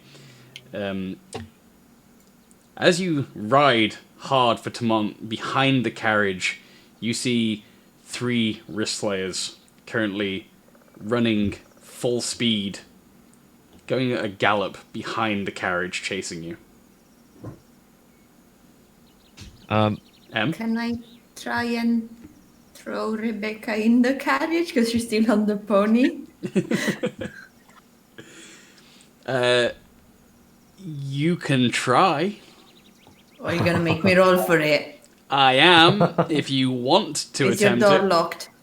I don't know that's a good idea when there's Checking. actors in the carriage, and we don't know what's going to happen. Or whether the doors are To be gonna open. riding at speed alongside a carriage and have to throw... I mean, it's a pony. yeah. It's not like How a can Lamborghini. Okay. just thinking? Can she like go beside the carriage windows and kind of like? Well, the door on your side is fucked, so Yeah. Better there's kinda question. no door. The wrists are behind us, and the front seems to be the safest spot. Do you want to put Rebecca in the back? Yeah, that's fine. Right. Are the wrists within 10 feet of the carriage? Not yet. All right. I have an idea when they do get close enough. Oh my Get me out. No, this I know what this this is as well. this is good. This is good. This is like Watch and roll a 7 on it. Anyways, while they're still chasing behind us, I won't need I'm to just gonna keep using chill touch to do some chip damage. Yeah. Would I have to roll if I'm trying to pass Rebecca to Caporius at the front instead? I'm not throwing anything. It's just Caporius big, so he's strong, he big. You are in the middle of a chase, Yeah. so any transition of a person from one mode of transport to another during a chase is going to require some sort of roll to make sure that it goes off without a hitch. And we're all exhausted. I don't know you're that it's always worth the risk. Yeah, no, To be I'm honest. gonna Rebecca. try it. Caporius, I don't know how many range spells you have left. It might be worth firing them off now, but if not and they get closer, can you take the reins? I can, yes. So as you gallop down this road, you are now going downhill. It's only a slight incline, but you're moving downhill. On either side of this stone-paved road that you're taking are thick, forested trees, like large trees on either side. A few rocks, but it's mostly just a lot of trees on either side that you can't see too deeply into on either side. And you can see some 300-400 feet in front of you, the forest starts to give way and pull away into meadows before you're going to end up actually reaching the city proper, which will be another maybe mile or two at most. So you've got about 300 to 400 feet of dealing with heavy, like dense forest on both sides. And you've got somewhere around 60 feet behind you? No, 90 feet behind you, there's 3 wrist slayers. Okay. They're chasing. How many feet the car. behind me? 90 feet. Oh, right. 90 feet, okay. Can your spells reach that far? Yeah, I Caporius? can reach 120 feet. And Caporius? Some of them. I'm not going to be able to do much more, but some of them, yeah. It might be worth trying to fire off something at them, both to Wusharid and Caporius. The only reason I'm referring to Caporius is because obviously Sure. he's on the roof with me, whereas Wusharid I can't communicate with properly. Can I try and fire with my crossbows? You can? Well, can I? Yeah? Well, maybe one because they're behind and I'm on a pony with a child. Yeah, but you could What try. if you got Rebecca to help you load it? Yes! Yes! Oh my god, yes!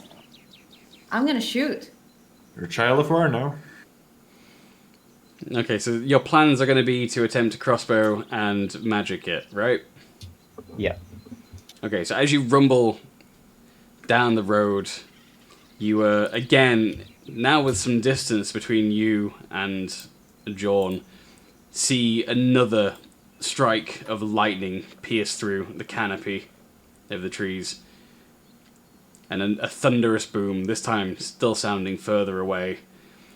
And looking back, the 3 wrist slayers are gaining on you, now at a range of 70 feet behind the carriage and the ponies. And we are going to leave today's session right there.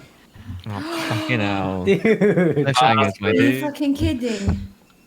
Can't believe you've done this. What? Can't believe you've done this.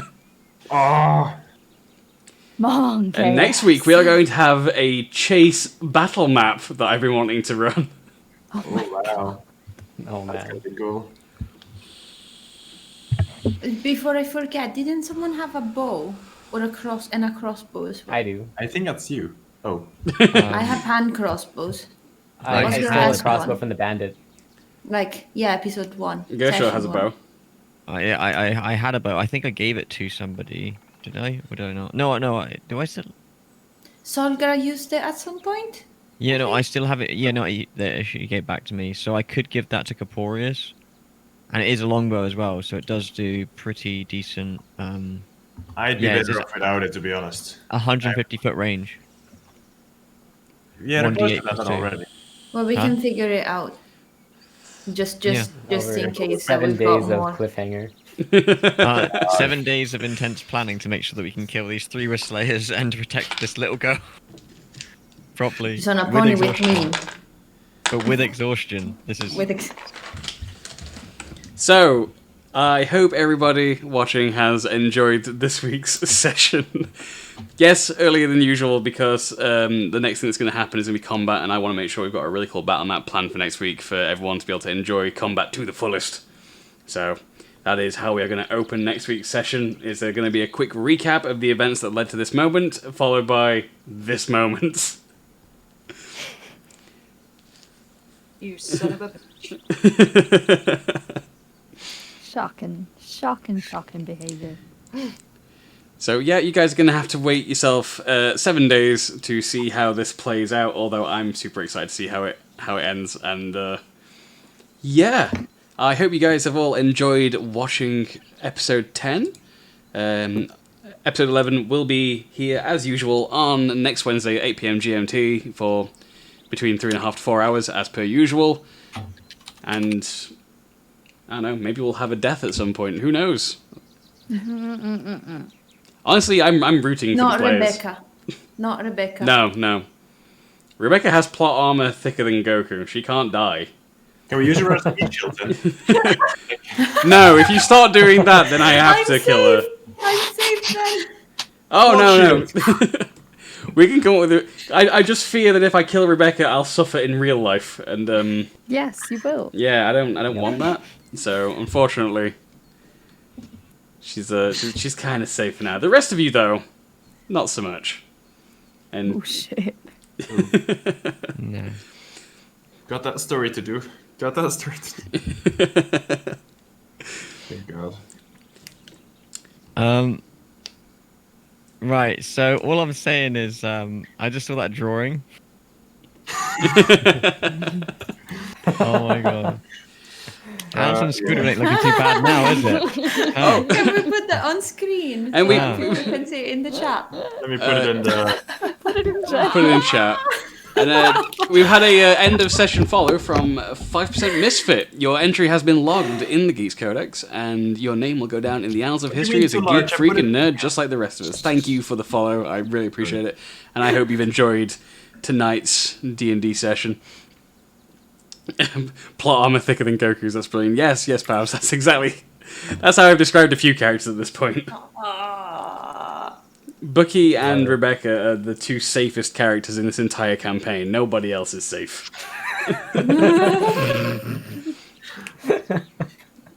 What are we posting in chat, guys? Why does he have so many feet? Bucky played into the Tired by campaign. raising luggage.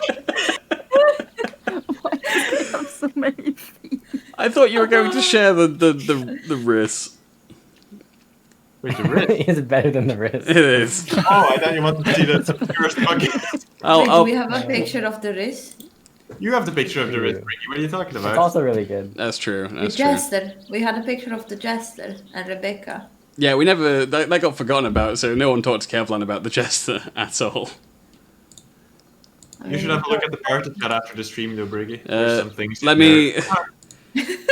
just before the stream ends, let me grab this. Let me copy this image that Pab made for us and put it in the chat, and I'll show it on stream because it made me laugh. There we go. There we go. That is Zombo. Oh shit! Oh, Zombo! That is So hilarious. cute. That is some Class. great fan art. That's so brilliant. It doesn't have a cape though. It's true. That's true. But But this was next drawn time prior we to the have a cloak. cape. So, for anyone that's not part of the socials, run Discord, feel free to join us. In the Discord, we have a tabletop RPG category, and we share memes and the like as well. It's a cool time. Come hang out if you want to. Everyone is welcome. And with that out of the way, I think this is going to be an episode. And so we will be back next week at the same time to do something really, really exciting and interesting. Being survive, I believe. And depending on how things go, I can't promise it. I do have to do some prep, but I don't know if I can do all the prep on camera, so maybe we'll have some prep sessions this weekend, maybe we won't. Also Valheim. So with that in mind, I'll either be doing prep streams this weekend, or you'll just wait till next week to see the thrilling conclusion. Every week it's the thrilling conclusion. This will never end. You can't stop doing that. Honestly, I really like the fact that we keep getting cliffhangers. Maybe it's going to tire you guys out eventually, but we'll get a nice shopping. We'll get a beach episode one day just for you guys to chill out. That would be nice. But until then, Once we start playing volleyball, it's like they serve in the air and then like. Oh, even the beach episode will have a cliffhanger. I guarantee it. Hits the ball, and it's actually, instead of it being a volleyball, it's like the head of somebody who we just met. It's like... Zombo. Another can put it on Zombo.